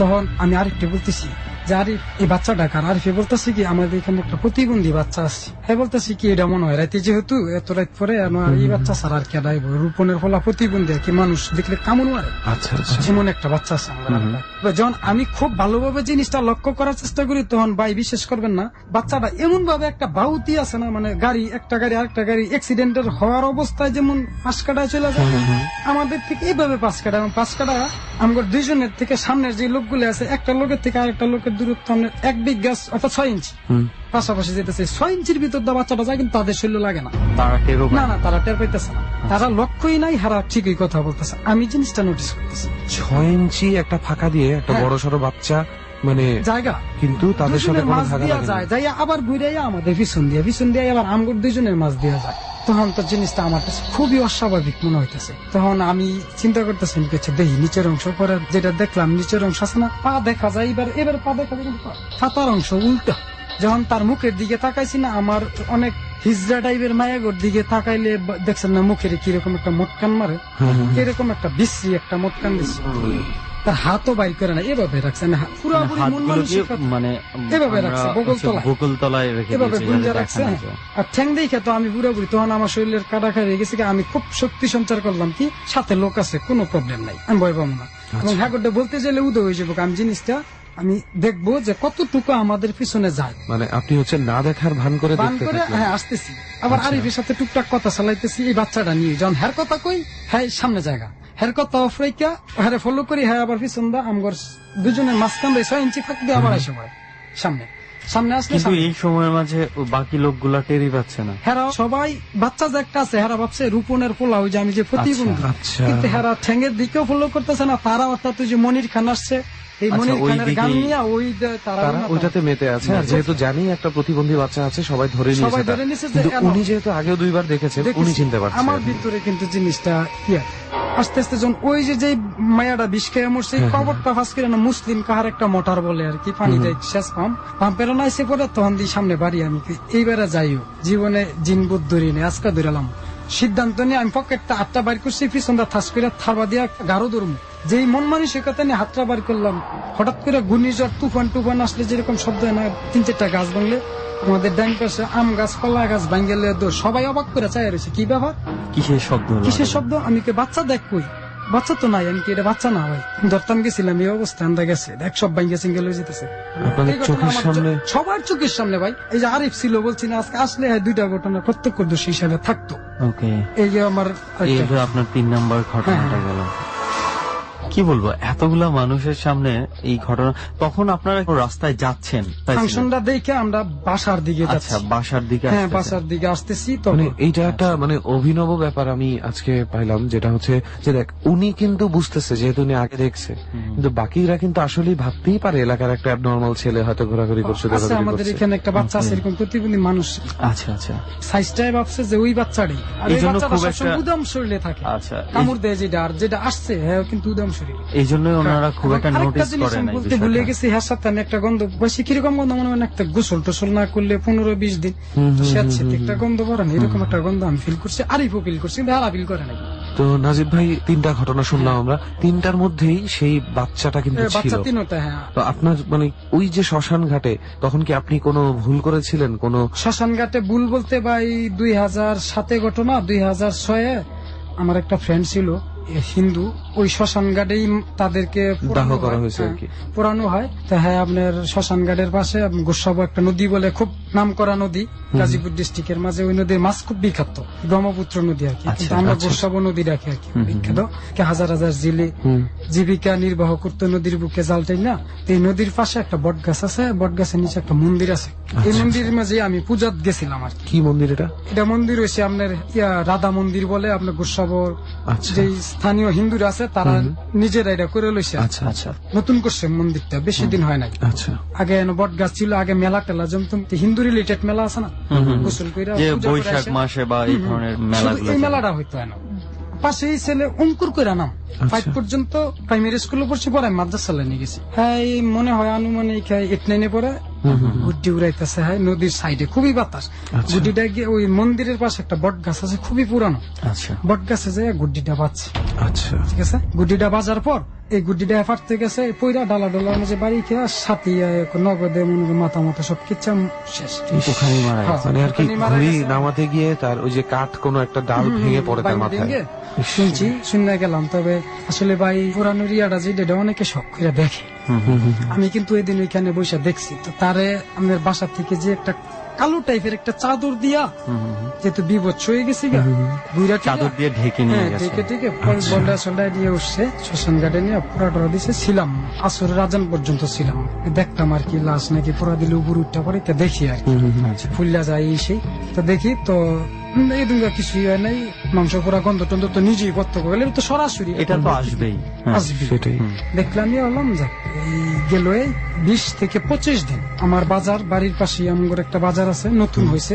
আমার বাপের নামে বাজার করছে জালাল মার্কেট, দক্ষিণ টেকপাড়া জালাল মার্কেট। 9:30 বাজে বাজারের লাস্ট মাত্র বেশি ফেসবুক টিপতেছি, একটু ধূমপান করার অভ্যাস আছে, তো ধূমপান শেষ, ফেসবুক টিপা প্রায় শেষ। এখন 11:20 কি 45 বাজে আমি ফিরবো। হাতের ডান পাশে রাস্তার পশ্চিমে একটা জাম গাছ, জাম গাছ বেয়ে ওই যে অঙ্কুরটে যে কাপড় দিয়া আপনার লাশটা আইনা পোড়া দিছে, ওই কাপড়টা কিন্তু পোড়া দেয় নাই, কাপড়টা কিন্তু ওই আর কবরের ওই যে পোড়া দিয়ে আবার ওই যে পানির একটা কলস টলস দেয়, কিন্তু এটার উপরেই রেখে দিছে। এদিনকার ছিল কিন্তু জ্যোৎস্না রাত, চক্র সব দেখা যায়। একটা টাকার নোট যদিও মাটিতে পড়ে দেখা যায়। মানে ভরা পূর্ণিমা যেটা বলতে বোঝায়। এই কাপড়টা আপনার জাম গাছ বাইয়া বাইয়া চুপ করে নিচে পড়ছে, গাছের নিচে পড়ছে কাপড়টা? শুধু কাপড়টা? হ্যাঁ, এই কাপড়টা আমি কিন্তু কাপড়টা দেখে চিনতে পারছি, কাপড়টা পড়ছে। পরার পরে একদিক দিয়ে ভয় পাইছি, আর একদিক দিয়ে পাইছি না। কিন্তু এই কাপড়টাই যে সেই কাপড়টা আপনি না, কিভাবে আমার দেখা মনে হয়েছে যে কাপড় সেম। আচ্ছা কিন্তু কিভাবে আমি সন্দেহ করছি, কাপড়টা দেখা আরেকটু ঘুরছি, সিদ্ধান্ত নিছি যাই হোক আমি যাবো, থাকবো না। ঠিক আছে, এখান থেকে বাজার দেখা যায়, বাজারের আপনার টেলিভিশনের শব্দ শোনা যায়, টি স্টলের টেলিভিশনের শব্দ। আচ্ছা তা আমি ঘুরছি, ঘুরে দাঁড়াইছি, হাত নিয়ে আমার ঠিক পায়ের 6 ইঞ্চি পিছনে এই কাপড়টা আবার তক করে পড়ছে এবার একটা বাতাস লাগছে। যদি বড় একটা কাপড় নিচে পড়ে একটা বাতাস অবশ্যই লাগবে, হ্যাঁ। তো বাতাসটা মাংস পচার গন্ধ, ওই যে আমি যে আচ্ছা, যেই গন্ধটা গন্ধটা আমি আপনি- নোটিস করছি, সেম গন্ধ। আচ্ছা ভাইয়া বিশ্বাস করবেন না, এই যে ভাই আসলে যার কাটা করে গেছে, আমি পিছনে ফিরে আমি কাপড়টা দেখার পরে ওনার তো বাতাস টাতাস কিছুই নাই, সুন্দর করে না উপরে উঠতে আমার কুম্বরের মধ্যে একটা প্যাচ দিয়া, আবার কুম্বর থেকে ওরা একটা আডেঙ্গা গাছ বলে খালফার আছে না, খালটা গাছ দিয়া উঠতে বাতাস গতিতে গাছ টাছ ভাঙ্গা সিরা ফাইরা নিয়ে একদম একটা বিল আছে, ওই বিলের দিকটা একদম অনেক দূরে গেছি। আমি জায়গায় ছিলাম, অর্থাৎ কাপড়টা আমার মানে প্যাচ একটা দিয়ে গেছে, টাচ দিয়ে গেছে আর কি। গাছ দিয়ে খুব গন্ধ, বৃষ্টি গন্ধ। তখন যখন যায় আমি দৌড় দিছি, চিৎকার দিয়ে দৌড় দিছি, পয়টা আমার হাঁটু ছিলা লাইছি, আমার লুঙ্গি ছিলা লাইছি। বাড়িতে যাইলাম, আমি তো মাছ খাই করি না, মাছ টাছ খাই নাই, নিজের রুমের ভিত্তি অনেক কিছু প্রত্যক্ষ করি। জিনিসটা শুধু আমার সাথে শেয়ার করলাম, আমার খুব বহাবাজি করলো। রাতে 3টার দিকে শুরু হইলো জ্বর কাকে বলে। আমি নিজে একজন গ্রামীণ ডাক্তার, ফার্মাসিস্ট, না পাঁচটা খাইছি 3 দিন, কোনো কাজে না। 4র্থ দিনের দিনে জ্বর প্লাস ব্যথা, পায়ের নখ থেকে মাথা উঠতি, চরম ব্যথা, ট্যাবলেট খেলাম, সারে না, অনেক কিছু করলাম। মনোহরদি উপজেলা স্বাস্থ্য কমপ্লেক্স গেলাম, এই যে চুমাইছিন জ্বরের অ্যান্টিবায়োটিক ট্যাবলেট পেয়ে গেছে, আমার দোকানই আছে, খাইলাম, কোনো কাজে না। 15-20 দিন পরে মায়ার আব্বা, আমার মাওলানা আব্দুর রাজ্জাক সাহেবের একটা মেয়ে আছে, ওনার আবার কবিরাজি করে, ওনার কাছে নিয়ে গেছে। যাইতে মন চায় না, অথচ অসুস্থ, যে হোক আম্মা নিজে নিয়ে গেছে, আমার কায়ঙ্গুলি ধরে জানলো, একটা পানি পরা দিল, একটা সুতা পরা দিল। আচ্ছা দেওয়ার পরে বাড়িতে আসছি আপনার 8টার দিকে। আলহামদুলিল্লাহ, যেই জায়গায় আমি 15 থেকে 20 দিন বিছনায় পড়া ছিলাম, আমি বিশ্বাস করি কবিরাজ সত্য এবং জিনভূত সত্য। জিনভূতেরিয়া কোন অবস্থাতে ডাক্তারটা কিছু করতে পারবো না, আমি নিজের প্রমাণ। এই যে সুতাটা দিছিল, বলছিল মিনিমাম 1 থেকে 1.5 মাস রাখার জন্য, 1-1.5 মাস হয় নাই। আজকে এই সুতাটা আমি এখানে আসার সময় আমার গলা থেকে গায়ে, আর আমার এই গাড়িটা নষ্ট, এর জন্য বলছি আমি এখানে এসে, আমার মনে হয় এখানে তৃতীয় শক্তি চায় না।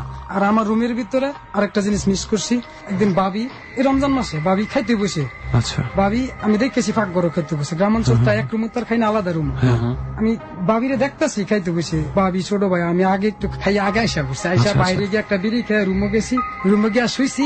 আমি কই একটু পরে তো আব্বাই ডাহাডাই করবো, তো দরজার লক করতাম না, দরজা মেলাই, ভাবি কিন্তু এই করে খাইতেছি, শুইছি পরে আমার আলনা সিবাতে ভাবি দাঁড়িয়ে গেছে, সাথে সাথে আমি বারিন্দাতে এই করে গেছি, ভাবি খাইতেছে, অবাক, আমি অবাক।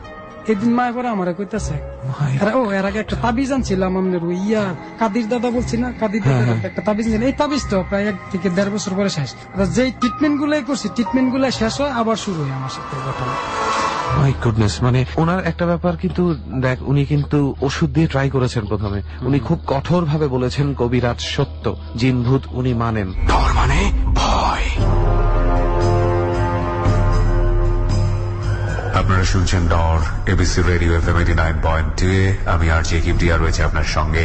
আজকে ডরের 51তম পর্বের যারা অতিথি তারা হচ্ছেন নাজিব, তুর্য, রাহাত এবং আকাশ। এই 4 জন বলবেন তাদের জীবনে ঘটে যাওয়া অতিভৌতিক ঘটনা। প্রিয় শ্রোতা, আমরা ডরের পরিবেশে আপনাকে নিয়ে যেতে চাই। ডরের পরিবেশ মানে হচ্ছে একলা একা ঘরের মধ্যে আপনি শুনবেন বাতিটি অফ করা আছে, জানালাটা হালকা করে খোলা, রেডিওর ক্রিস্টাল ক্লিয়ার সাউন্ড, এবং অবশ্যই ভয় পাওয়ার জন্য অনুষ্ঠানটি শুনবেন না। মনোযোগ দিয়ে ঘটনাগুলোকে চোখের সামনে দেখার চেষ্টা করবেন। দেখুন তো আমরা যা বলি ডর মানে ভয়, সেটার অস্তিত্ব টের পান কিনা। ছোট্ট একটা বিরতির সময় হয়েছে, আবারও রাত 12:06 ফিরব, এবং গভীর রাত মানেই ভয়। ডর।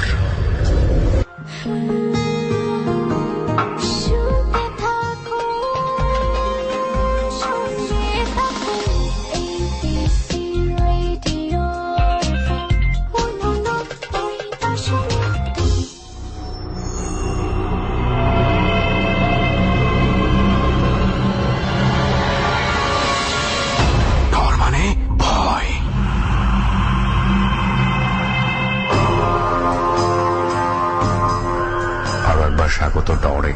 কিবরিয়া রয়েছে আপনাদের সঙ্গে, শুনছেন আমার অনুষ্ঠান ডর, এবং অন দ্য স্পট থেকে রয়েছে সুমন ও রেহান, সঙ্গে রয়েছে সাউন্ড লোবান। আজকে ডরের 51তম পর্বের যারা অতিথি তারা হচ্ছেন নাজিব, তুর্য, রাহাত এবং আকাশ। আমরা মনে করি যে বাংলাদেশের একমাত্র ভৌতিক অনুষ্ঠান রেডিওতে যেটা পরিবেশ নির্ভর অনুষ্ঠান। ভয় পাওয়ার জন্য, ভয়ের অনুভূতি মনের মধ্যে আনার জন্য একটা ভৌতিক পরিবেশ অনেক বেশি জরুরি। আমরা সেই পরিবেশটাকে অনেক বেশি গুরুত্ব দিই। যে ঘটনা আপনার সামনে ঘটছে, দিনের আলোতে তার চাইতেও অলৌকিক ঘটনা আপনার সামনে হয়তো বা ঘটে যায়, কিন্তু আপনার মনের মধ্যে সেটা কোনো দোতনা সৃষ্টি করে না, কারণ তখন ভয় না পাওয়ার মতো পরিবেশ থাকে। এবং ওর চাইতেও হালকা ঘটনা নিশ্চুপ, নিবিড়, ঠান্ডা একটা পরিবেশে আপনাকে ধ বানিয়ে দিতে পারে। সেরকম কিছু ঘটনা আমরা শুনছি। আবারও ফিরছি ডরে, আপনাদের সবাইকে আরো একবার ওয়েলকাম করছি। আমি আরজে কিবরিয়া ফিরছি ঠিক সেখান থেকে যেখানে আমরা ছোট্ট একটা বিরতি নিয়েছিলাম। ডর। উনি কিন্তু ওষুধ দিয়ে ট্রাই করেছেন প্রথমে। উনি খুব কঠোর ভাবে বলেছেন কবিরাজ সত্য, জিনভূত উনি মানেন। হ্যাঁ, এই কথাটা হয়তো অনেক শ্রোতা বন্ধুর মাথায় ঘুরতে পারে, মানে যেহেতু আপনারা ডরের মতন একটা প্রোগ্রামে এটা শুনছেন, এবিসি রেডিওর মতন নাম করা একটা রেডিও স্টেশন শুনছেন, আপনারা এখানে যাই শুনবেন তাই আপনাদের কাছে অনেক সত্য মনে হতে পারে। বাট একটা কথা ঠিক, উনি কিন্তু অনেক যাচাই বাছাইয়ের পরে সব রকম চিকিৎসা, যেভাবে উনি ওষুধের নামগুলো বলেছেন, নাপা থেকে শুরু করে অ্যাজিথ্রোমাইসিন পর্যন্ত সব ট্রাই করার পরে যখন যায়নি, তখন কিন্তু তার বিশ্বাসটা কাজে লেগেছে ওই কবিরাজের চিকিৎসায়, এবং ওই বিশ্বাসটা কিন্তু 50% তাকে ঠিক করেছে, বাকি 50% হয়তো বা সেই কবিরাজের বিষয়টা। আর মানে এই বিষয়গুলো আমরা কেন বারবার বলি, কারণ কবিরাজ সত্য উনি কথাটা বলেছে, যদিও আমরা কথাটার সাথে একমত না টোটালি, এটা সম্পূর্ণ তার পার্সোনাল ব্যাপার। এটাতে এবিসি রেডিও কিংবা ডট টিম এটা কখনোই আমরা এগ্রি করি না। প্রথমে আমরা সবসময় প্রিফার করি আপনার কোন অসুখ হলে আপনি প্রথমে ডাক্তারের কাছেই যান, তারপরে কি করবেন সেটা আপনার সম্পূর্ণ পার্সোনাল ওপিনিয়ন, আপনি নিজে পার্সোনালি কি করতে চান। বাট আমরা কখনোই এই সত্যতা বা এটা আমরা মানে জাস্টিফাই করছি না, আমরা জাস্টিফাই করতে পারি না আসলে ব্যাপারগুলো। আরেকটা ব্যাপার হচ্ছে, একটা জিনিস বলে রাখা উচিত, যেমন আমি মনে হয় ডরের কোন এক এপিসোডে এটা বলেও ছিলাম যে অনেক সময় কিন্তু ইচ্ছাকৃতভাবে মানসিক অবস্থান চিন্তা করে চিকিৎসা করা হয়। ফর এক্সাম্পল, একটা লোক ভয় পাচ্ছে, সে বিশ্বাস করে না যে ডাক্তার তাকে সারাতে পারবে। অনেক সময় দেখা যায় যে ইচ্ছাকৃতভাবেই কবিরাজকে নিয়ে আসা হয়, কারণ তার বিশ্বাস কবিরাজ বললে চলে যাবে। ওটাও কিন্তু একটা চিকিৎসা। অবশ্যই সেই কবিরাজ অবশ্যই একজন ট্যালেন্টেড মানসিক রোগের বিশেষজ্ঞ, এবং সে তার সিস্টেমে ওই রোগটা মানসিক চিকিৎসা সে দিয়ে থাকে। সেটা হচ্ছে কবিরাজি নামে হয়তো এটা চলে আসে। যাই হোক, এটার আমরা আবারও বলি যে এটা আমরা কোনোভাবেই এই বিষয়গুলোকে জাস্টিফাই করছি না, এবং Justify করছি না। কোনোভাবেই তবে কারোর সাথে যদি এ ব্যাপারে পজিটিভ কিছু ঘটে সেটাকেও আমরা জাস্টিফাই করতে যাব না। রাইট, সেটাই। পজিটিভ কিছু যদি ঘটে থাকে এটা সম্পূর্ণ তাদের ব্যাপার, তারা আদৌ পজিটিভ কতটুকু ঘটেছে এটা আসলে আমরা যেহেতু দেখিনি, তো আমরা সেইভাবে বলতেও পারছি না, আমাদের কাছে প্রুফ যেহেতু এটা নেই। তো আমরা এই বিষয়টা প্লিজ আবারও বলি যে ডরে শুনে আপনি অন্ধভাবে কোনো কবিরাজকে বিশ্বাস করতে যাবেন না। কখনোই না। আমার কথা হলো যে আপনি আগে চিকিৎসাটা করান, তারপরে আপনি যা ইচ্ছা তাই করুন, ওইটা পরের ব্যাপার। চিকিৎসায় যদি কাজ না হয়, ঠিক যেমনটা খুব বুদ্ধিমানের মতন নাজিব ভাই করেছেন, আগে উনি নিজের মতন করে চিকিৎসা করার চেষ্টা করেছেন, ওষুধ খেয়েছেন, তারপরেও যখন যায়নি তখন উনি একটা অল্টারনেটিভ পথ বেছে নিয়েছেন। আসলে কিন্তু এটাই আরেকটা একমাত্র বিষয় পথ একটু হয়তো নয়। আমরা এই বিষয়টা নিয়ে বেশি কথা বলছি, কারণ এটা কথা বলা দরকার। দরকার আছে। আমাদের প্রেক্ষাপটে, বাংলাদেশের মতো আর্থসামাজিক প্রেক্ষাপটে দেখা গেছে যে অনেক সময় আমরা ডাক্তারের কাছে যাওয়া, বিভিন্ন টেস্ট করানো, এটা একটু খরচ সাপেক্ষ হয়ে যায়। তো দেখা গেছে যে অনেকের পক্ষে এটা এফোর্ড করা সম্ভব হয় না। Right, তো very কবিরাজের কাছে গেলে দেখা গেছে কবিরাজ এমন কিছু কথা, আপনি দেখবেন রাস্তাঘাটে চলতে গেলে যে কোনো রোগের চিকিৎসা আছে 100% নিরাময়, এটা কি কখনো সম্ভব? না। কখনো সম্ভব না। চিকিৎসা বিজ্ঞান যেখানে ক্যান্সারের মতো অসুখ এখনো ঠিক করতে পারছে না, সেখানে তারা মানে একদম নিশ্চয়তা দিয়ে দিচ্ছে যে আপনি গেলেই সমস্ত কিছু হয়ে যাবে। সেটাই। তো এটা ভাওতাবাজি ছাড়া কিছুই না। অনেকেই এই ভাওতাবাজিটা করে। আপনি যেমন ডাক্তারের ক্ষেত্রেও আপনি ভালো ডাক্তারের কাছে যান, সেই ক্ষেত্রেও একটু যাচাই বাছাই করে নেবেন, কারণ আজকাল কিন্তু বাংলাদেশে পোস্টারও থাকে যে 1 বছরে ডাক্তার হওয়া যায়। রাইট। সো আপনি কি বিশ্বাস করবেন আপনার বোধ বুদ্ধি থেকে বুঝে বিশ্বাস করবেন, আর আমার আর সুমনের এত বড় লেকচারটাকে ক্ষমা করবেন। যাই হোক, আমরা আর এদিকে না যাই। নাজিব ভাই, আপনার যে ভাবির ঘটনাটা আপনি বললেন যে আপনি এসে শুয়েছেন, খেতে দেখেছেন, আপনার পাশ থেকে চলে গেছে, মানে ভাবি মানে আপনার জায়গায় আমি হলে তো মনে হয় এরা তখন আমার কাছে চিৎকার করে এরকম উঠতাম। একটা মনে হয়েছে যে আমার ভাবি মনে হয় আমার এলোমেলো কাপড় গুলাই আলনাত মনে হয় ভাস কইরা গোছায় একটা মুসরা কাজ মাইরা শেষ করে বের কাজ হয়েছে। শেষ করে বেরিয়ে আমার যেমন বোঝা যাইতেছে যে আমি ভাবিরে বলছি যে ভাবি আপনি আমার রুমটা ঠিক করে দিয়ে। আচ্ছা, একটা জিনিস জানতে চাই, কোন ভাবিটা আসলে অরিজিনাল ছিল? অরিজিনাল যেটা খাইতেছে বাসা রান্নাঘরে হ্যাঁ, যেটা, তো অন্য কারণ খাইতেছে। উনি বের হয়ে যাওয়ার পরেও সে আমি- স্টিল দেখছিল যে সে খাচ্ছে। আমি খাওয়াটা 20 সবার থেকে 20 মিনিট আগে শেষ করে আমার একটু স্মোকিং এর অভ্যাস আছে। আমি এই জিনিস দেখে সাথে সাথে বের হয়ে যায়, আগের সাথে শেয়ার করলাম। ভয় পাইলে আপনার যখন আমি নিজের মানসিক ভাবে একটা ভয় পাই, শরীরের কাটাচা রাখার জায়গা বোবার মতো পরিস্থিতি হয়ে যায়, তখন শরীরটা খুব উইকনেস মনে হয়, তখন আমি আমার বিশ্বাস কিন্তু ওই পানি পড়া খুবই রাস্তা এইগুলো আমি বিশ্বাস করি। এটাই আপনারা কি? মূল ঘটনা হচ্ছে সেটাই। এটা আমাদের নাজিব ভাইয়ের যে লাস্টে যে কথাটা বের হয়েছে যে ওনার বিশ্বাস আসলে এইগুলাতে, ওনার মনে হয় যে একটা ওষুধের চেয়ে একটা কবিরাজের পানি পড়া হয়তো ওনাকে বেশি সুস্থ করে কিন্তু দেবে। সব ক্ষেত্রে না। আবার কোন এক মহাপুরুষ বলেছে না, বিশ্বাসে মিলায় বস্তু তর্কে তর্কে বহুদূর। বহুদূর। সো এটা নিয়ে আর আলোচনায় আমরা না যাই, না আসলে যাই। যার যার বিশ্বাস তার কাছে। আর যেটা আপনাকে বলতে চাচ্ছিলাম নাজিব ভাই, এই তো শুনলাম আপনার 4টা ঘটনা। তো ওকে, এই ছিল নাজিব ভাইয়ের যে 4টা ঘটনা আমরা শুনেছিলাম ডট টিমের কাছে, এক এক করে শোনা হয়ে গেল। আশা করি যারা শুনেছে হ্যাঁ, তাদের কাছে বেশ ভালোই লেগেছে। রাইট। আজকে অবশ্য যারা শুনেছে তারা একটু ধাক্কা মতন খেতে পারে, কারণ আমরা হঠাৎ করেই গল্পে ঢুকে গিয়েছিলাম একদম শুরুতেই। কারণ আমরা ফর্মালি গল্প শুরু করার আগেই, ঘটনা শুনতে চাওয়ার আগেই, আমাদের এই যাত্রায় আসার পথে নাজিব ভাইয়ের সাথে যেই ঘটনা ঘটে গেছে, ওই ড্রাইভার পর্যন্ত অবাক হয়ে গেছে যে এত নতুন করে লাগানো পার্টস কিভাবে নষ্ট হয়। এবং রাজীব ভাইয়ের ধারণা যে উনি আজকে যে ঘটনাগুলো আমাদেরকে বললেন, কোনো একটা তৃতীয় শক্তি চাচ্ছিল না সে আমাদের সাথে এই যাত্রায় আসে, সাথে ডরের আমি এখানে আসি, আমি ঘটনা শেয়ার বলুক। করি সবার সাথে। তবে আজকে আপনাকে বলি, ওই তৃতীয় শক্তিকে কিন্তু ডর এবং নাজিব ভাই মিলে হার মানিয়েছে। আপনি এসেছেন, আপনি বলেছেন, আপনার ঘটনা সবাই জানবেও। অনেক ধন্যবাদ আপনাকে নাজিব ভাই। ওকে, আপনাদেরকে ধন্যবাদ। ওকে, ডট চলছে এবং সেই সঙ্গে একের পর এক দারুণ কিছু ঘটনা আমরা শুনছি। তো সেই ধারাবাহিকতায় আরো একজন বন্ধু আছে আমাদের সঙ্গে, যার কাছে কিছু ঘটনা রয়েছে যেটা আমরা ডট টিমের কাছে জেনেছি। চল রেহান, আমরা চলে যাই ওনার কাছে। প্রথমে একটু পরিচয়টা জানি আপনার। আপনি কি করেন, কোথায় থাকেন, আপনার পুরো নাম? আমি এসএসসি করতেছি। আমি থাকি হচ্ছে আপনার ধানমন্ডি শঙ্করে। ওকে। আর আমার গ্রামের বাসা হচ্ছে মানিকগঞ্জ। মানিকগঞ্জে। বাট আমার মানে আমি যে ঘটনাটা বলবো সেটা ঘটছে হচ্ছে আপনার আমার ফ্যামিলি। আমার বাবা হচ্ছে স্কুলের টিচার, তো সেই ক্ষেত্রে আমার বাবা থাকাই হচ্ছে আপনার ফ্যামিলি নিয়ে ঢাকা নবাবগঞ্জ। ঠিক আচ্ছা, আছে, তো ঘটনাগুলো ঘটনাটা কি ওইখানে নবাবগঞ্জে ঘটেছে?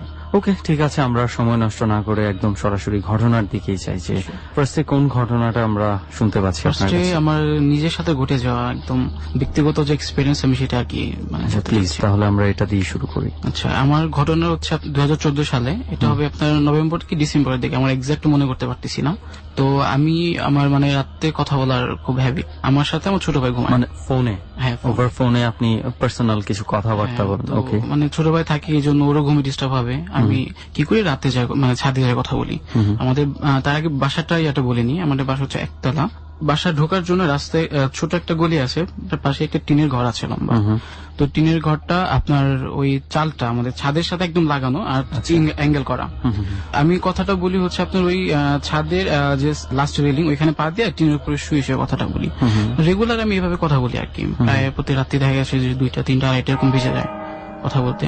আর আমার ওই যে টিনের ঘরটা ওইটার পাশে 2টা তাল গাছ আছে, আর ওইখানে বেশ অনেকগুলো গাছ আছে। তো ওই তাল গাছ নিয়ে এর আগে অনেক ঘটনা আছে যেগুলো আসলে আমি কখনো নিজের চোখে দেখি নাই বলে বিশ্বাস করি নাই যে এরকম ঘটনা হতে পারে। তো যাই হোক, আমি ঘটনাটা বলি। আমি ওই দিন রাতে কথা বলতেছি, তো কথা বলতে বলতে তো প্রায় 2:30 3টা বাজে। তো এরকম টিনের উপরে শেষ হয়ে কথা বলি শীতের দিন। এমনিতে সাউন্ড মানে শব্দ সবাই যখন ঘুমায় যায় খুব কম হয়, আর একটু শব্দ হলে ওটা খুব জোরে বোঝা যায়। শীতের মধ্যে দেখা যাচ্ছে 10টা বাজে সবাই ঘুমায় যায়, গ্রাম এলাকা যেহেতু। তো এরকম হঠাৎ করে মানে আমি অ্যাঙ্গেলের এই পাশে শুয়ে রয়েছি টিনের, তো ওই পাশে শব্দটা হয়। তো আমি ভাবতেছি যে শব্দ হতেই পারে স্বাভাবিক, রেগুলার কুক পাখি ডাকে বা আপনার ভুতুম পেঁচা যেটা বলে, অনেকে কুক পাখি চিনতে পারবে না, তো ভুতুম পেঁচা ডাকে মাঝে মাঝে শুনছি। তো যাই হোক, তো এরকম ওই দিন আমি কথা বলতেছি, তো ওই পাশে মানে হাঁটার শব্দ হয় কেমন জানি টিনের উপরে। তো ফার্স্টে খেয়াল করি না, মানে কেয়ার করি না, পরবর্তী যাই দেখেছি বিড়াল, কালো বিড়াল।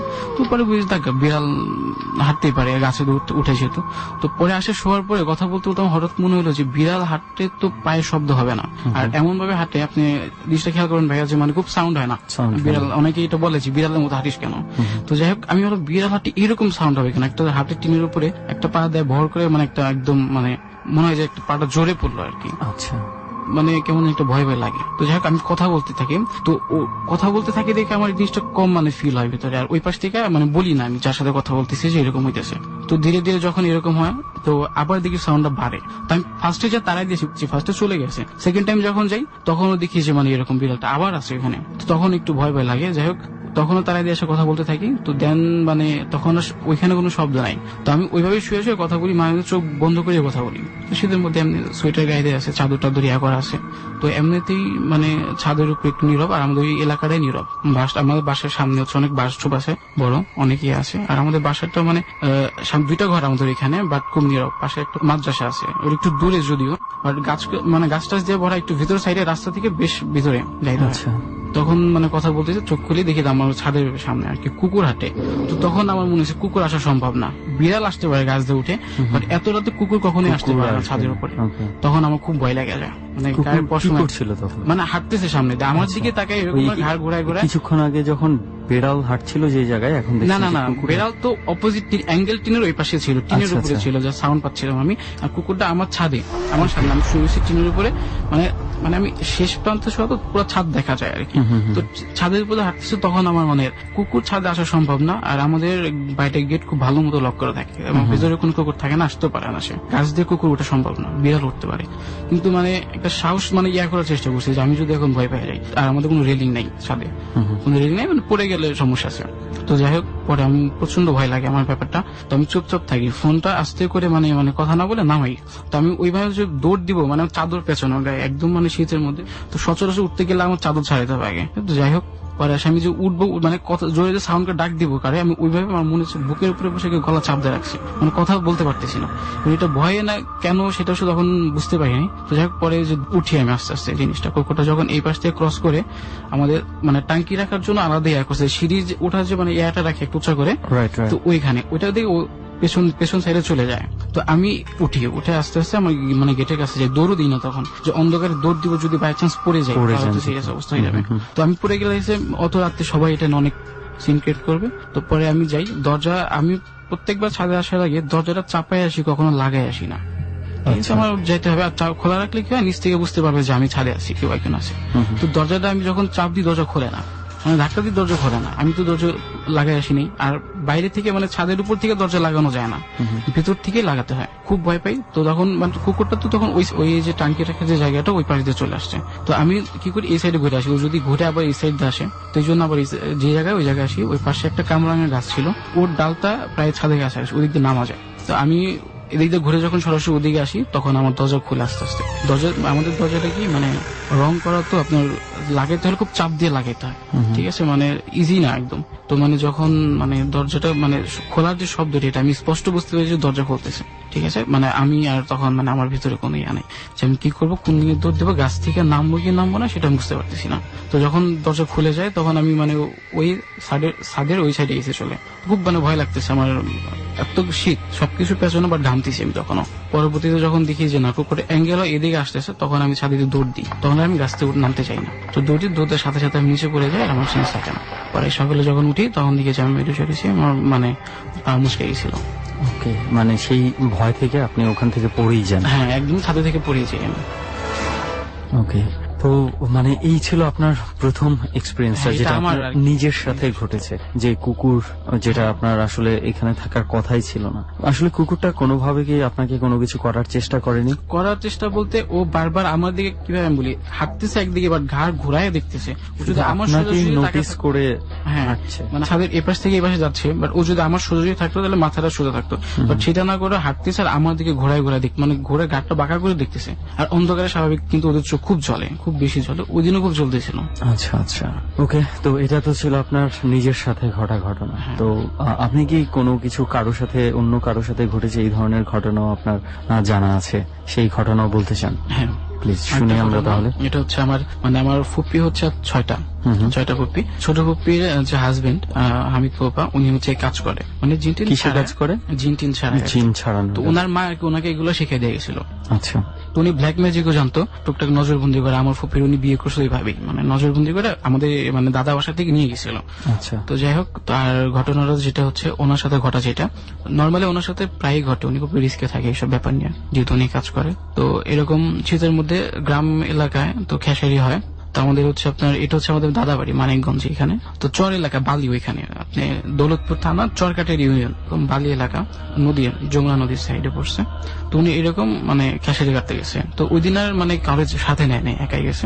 তো এটা বলতে গেলে কি আসলে মানে অন্য মানুষের খেতে খেসারি কাটা, মানে এই ক্ষেত্রে তো কাউকে নিয়ে যাওয়া যাবে না, সে যদি বলে দেয়। তো এরকম সে খেসারি কাটতেছে, অনেকক্ষণ কাটার পরে বেশ কিছু আর কি সে জমা করছে। জমা করার পরে তখন সে দেখে যে এরকম ঘোড়ায় চড়ে কেউ আসতেছে। তো এটা মানে ওই শেষ রাত্রের আগে। আচ্ছা, ভোরের মানে ভোরের বেশ কিছু আগে, কারণ ভোরে গেলে সবাই কিন্তু বের হয়ে যায় তখন। তো যখন দেখে যে আসতেছে মানে ঘোড়ার উপরে, সে বুঝতে পারছে যে মানে সে জানে যেহেতু, তো সে খুব একটা বেশি মানে ঘাবড়ায় নাই। বাট ওই সময় তার যে মানে প্রিপারেশন সবকিছু, যে সে যেহেতু এই কাজগুলো জানে, বাট তার একটা যে প্রিপারেশন থাকে সে প্রিপারেশন ছিল না। বুঝতে পারছে যে খারাপ কিছু যদি হতে পারে। তো ও যখন আস্তে আস্তে ধীরে ধীরে কাছে আসছে, অনেক মানে নিকটে আসা করছে, তো আসার পরে ঘোড়া থেকে ফার্স্টে নামে নাই। বলতেছে যে কি করিস? আমি যখন খেসারি কাটি। কিসের জন্য? আমার গরু আছে, ঘোড়া আছে। তাহলে আমার ঘোড়ার জন্য তুই খেসারি দে। এটা কি যে লোকটা ঘোড়ায় করে আসছে তুই করে বলে আর কি, তুই করে বলতেছে। যে আমার ফুপার তো জানে, উনি সাহস তো বলতেছে কেন দেবো, আমি কষ্ট করে আসছি, এত রাতে আসছি আমি শীতের মধ্যে, তোরে কেন দেবো? তো বলতেছে না তুই দে। যে ঘোড়ার উপরে উনি বকা দিছে, গাড়ি দিচ্ছে। তো বলছে যে না দেবো না। তো উনি কি করছে, ঘোড়া থেকে নামছে। ঘোড়া থেকে নামে কাছে আসছে ফুপার, তো ধাক্কা দিছে। দেখা গেছে উনি ধাক্কা দিয়ে ফুপার 3-4 হাত পিছনে যায়, আর ফুপার যখন ধাক্কা দেয় উনি কিছুই হয় না। তো যাই হোক, উনি ধাক্কা দেয় বলে যে আমি খেসিয়ে দেয়, না দেবো না। এখন যখন দেখছে যে ফুপা না দিলে হয়ই না, তখন বলছে যা তুই নিয়ে যা, তো যা লাগে তুই নিয়ে যা। না এখন নেবো না, তুই আগে দিলি না কেন, তুই আমার কেন নামাইলি ঘোড়া থেকে? ধাক্কাতে তো পাশেই ছিল নদী, ছিল বালি নদী, তো ওইখানে নামাইছে। তো উনি যখন দেখছে যে উনি কিছু করতে পারবে না, তখন খুব চিল্লাইছে, আমি খুব জোরে। হ্যাঁ, কেউ কোথাও আছে কিনা? আসলে কি চক এলাকা তো, আশেপাশে তো মানুষজন না, অনেক দূর পর্যন্ত কোনো বসতি নাই। তো তখন যখন বুঝতে পারছে কিছু হবে না, তখন ওনাকে আপনার পানিতে নামাইছে। নামার পরে তো একদম অনেক চড়াইছে। তো ওনার সেন্স ছিল না। সকালবেলা যারা উঠাইছে তারা বলে আর কি যে উনি মাটি কামড় দেওয়া অবস্থায় ছিল। মাটি কামড় দেওয়া অবস্থায় কোথায় পড়েছিল? পারে। হ্যাঁ, ওকে। তো আর যেই ফসলগুলো উনি কেটেছিল, তো ওগুলা কি কাটা অবস্থায় পাওয়া গেছে? ওগুলো ওইখানেই ছিল, ওগুলো আর কেউ নেয় নাই। ওগুলা কেউ নিয়ে যায় নাই, ওগুলো ওই অবস্থায় ছিল। ওকে, তো এরপরে ওনাকে মানুষজন উদ্ধার করে নিয়ে আসে ওখান থেকে? সকালবেলা নিয়ে আসে, সকালবেলা ওনাকে নিয়ে যায়। ওকে, তার মানে এটা হচ্ছে আপনার ফুপার সাথে ঘটেছিল? হ্যাঁ, ছোট ফুপা, উনি হচ্ছে এই কাজ করে। ওকে, উনি জিন ছাড়ানোর কাজগুলোর সাথে জড়িত, এই ধরনের কাজের সাথে। ওকে, আর কোন ধরনের ঘটনা কি আপনার আছে যেটা বলতে চান? যেটা হচ্ছে আমার মার কাকির সাথে, মানে আমার নানি থাকে যেটা। তো দেখা গেছে তখন আমার মানে ছোট নানা রুস্তম নানা, উনি তো বাইরে থাকতো। তো তখন গ্রামের মানুষগুলো দেখা গেছে যদি বাইরে থেকে কেউ আসে বা দূরে কোথাও থেকে আসে, যেহেতু অনেক জিনিসপত্র নিয়ে আসে, তো গ্রামের মানুষ যা হয় সবাই আর কি আসে, রাতে হয়, অনেক রাত হয়, তো উনি দেখার জন্য আসে। তো উনি আসছে, আসার পরে তো সবাই আসছে, যে দেখে না মহিলা মানুষরা। আর তখনকার মানুষ অনেক পর্দা মেনটেন করতো। তো দেখা গেছে আগ রাত্রে সব পুরুষ মানুষ যারা আছে বাসার, তো সবাই আসতো। তো এই জন্য ওনারা ওই রাতটা আসতে পারে না কেউ। তো মানে অনেক রাত হয়ে গেছে, মেহমান টেহমান আসছে। তো শেষ রাত্রের দিকে আর কি আমার ওই ছোট নানিরা আর কি, মার ছোট কাকি, তো বড় কাকি আর কি, আমার বড় নানি মানে ঘর নক করতেছে যে আয় তোর মানে ইয়ে আছে, দেখে আসি কি কি নিয়ে আসছে, শেষ রাত্রের আগের দিকে। তো আমার ওই নানা উনি আবার কি শেষ রাত্র মানে ফজরের আগে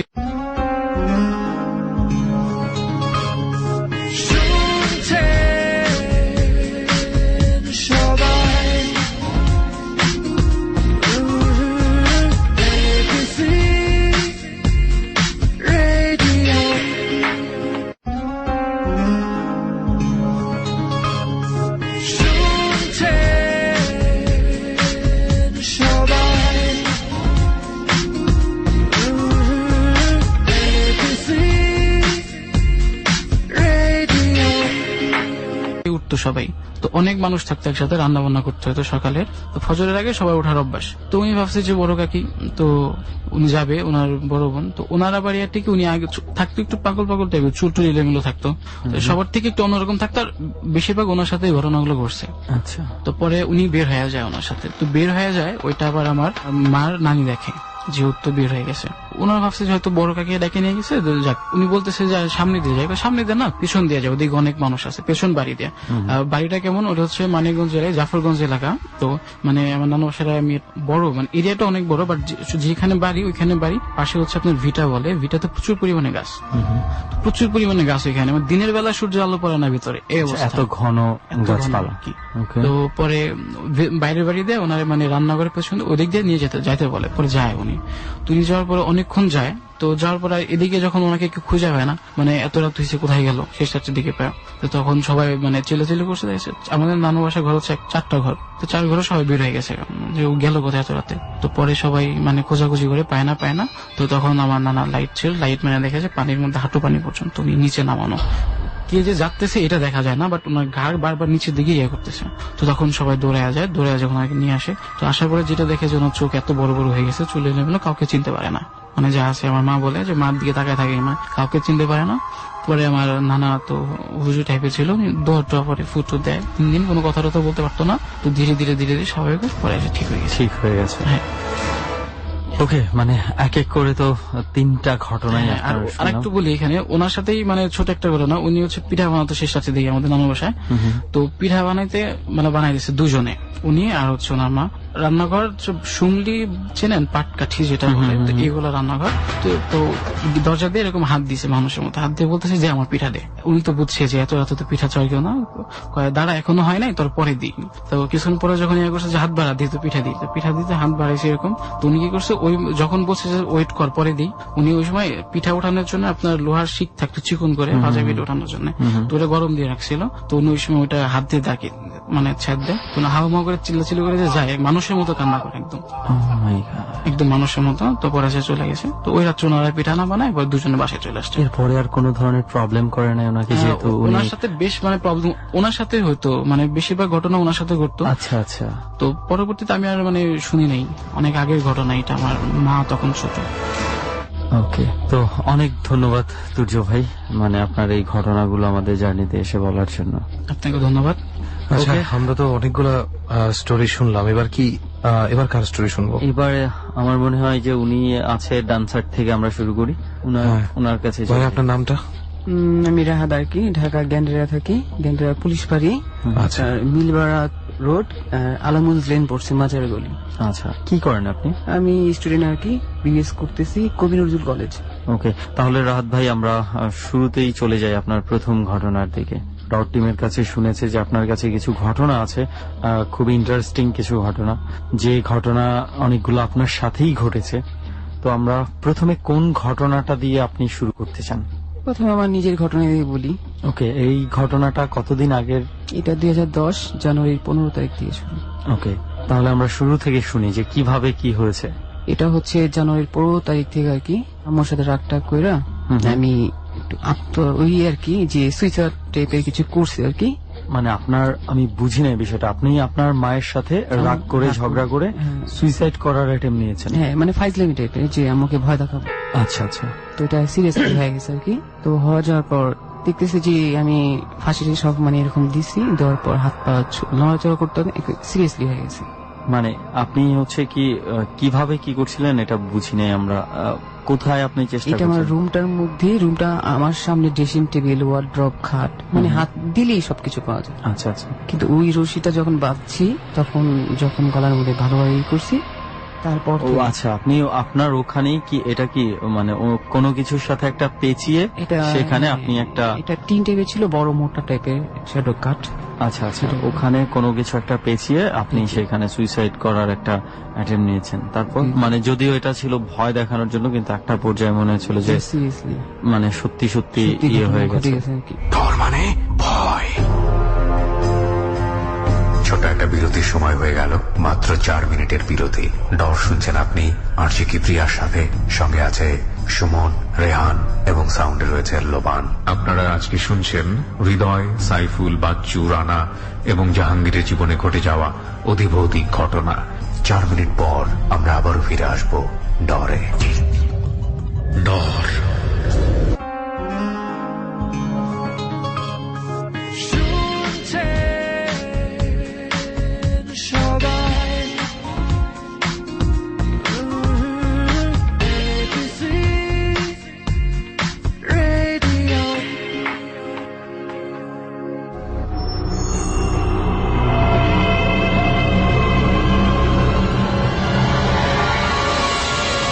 ডর মানে ভয়।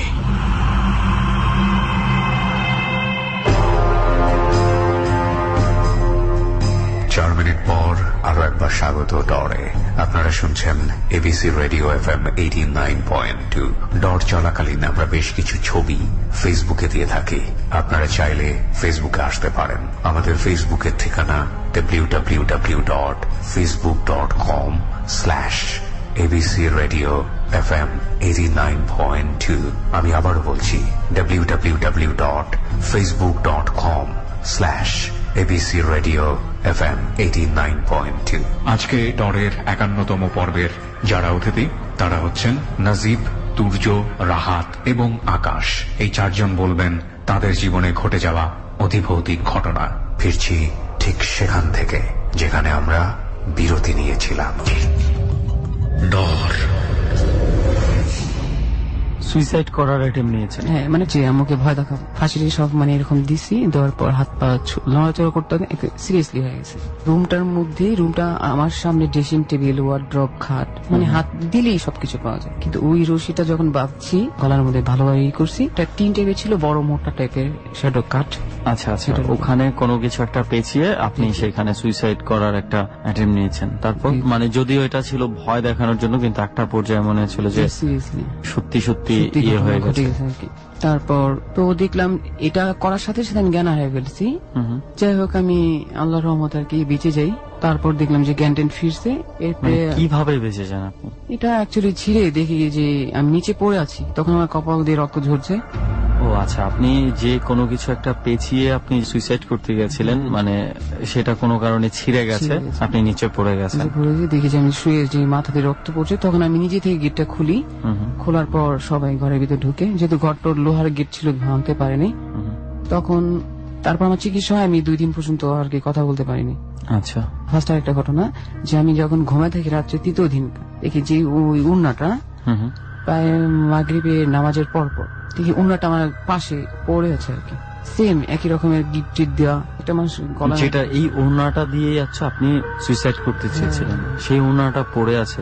তো ওড়নাটা তো পড়ে থাকা আপনার বাসার স্বাভাবিক না? ওড়নাটা থাকতেই পারে। এটা আমার কাজটার পরে উন্না বা আমার গায়ের কাপড় চোপড় সবকিছু আগুনে পুড়ে ফেলা হয়েছে সেদিনই।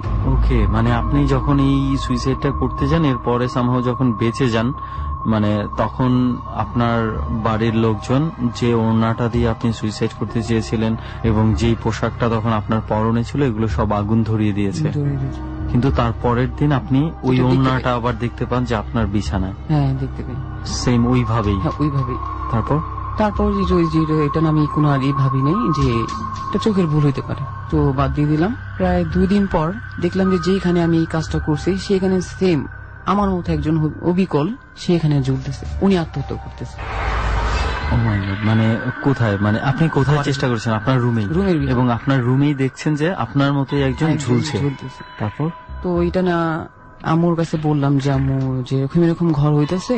এটা কি হচ্ছে আপনি এগুলা দেখছেন যে আপনার ওই সুইসাইড করার চেষ্টা করার পর থেকে? এমনকি আমাকে আবার ইশারা করা হয় যে এটা আবার কর রাজীব, এটা আবার কর।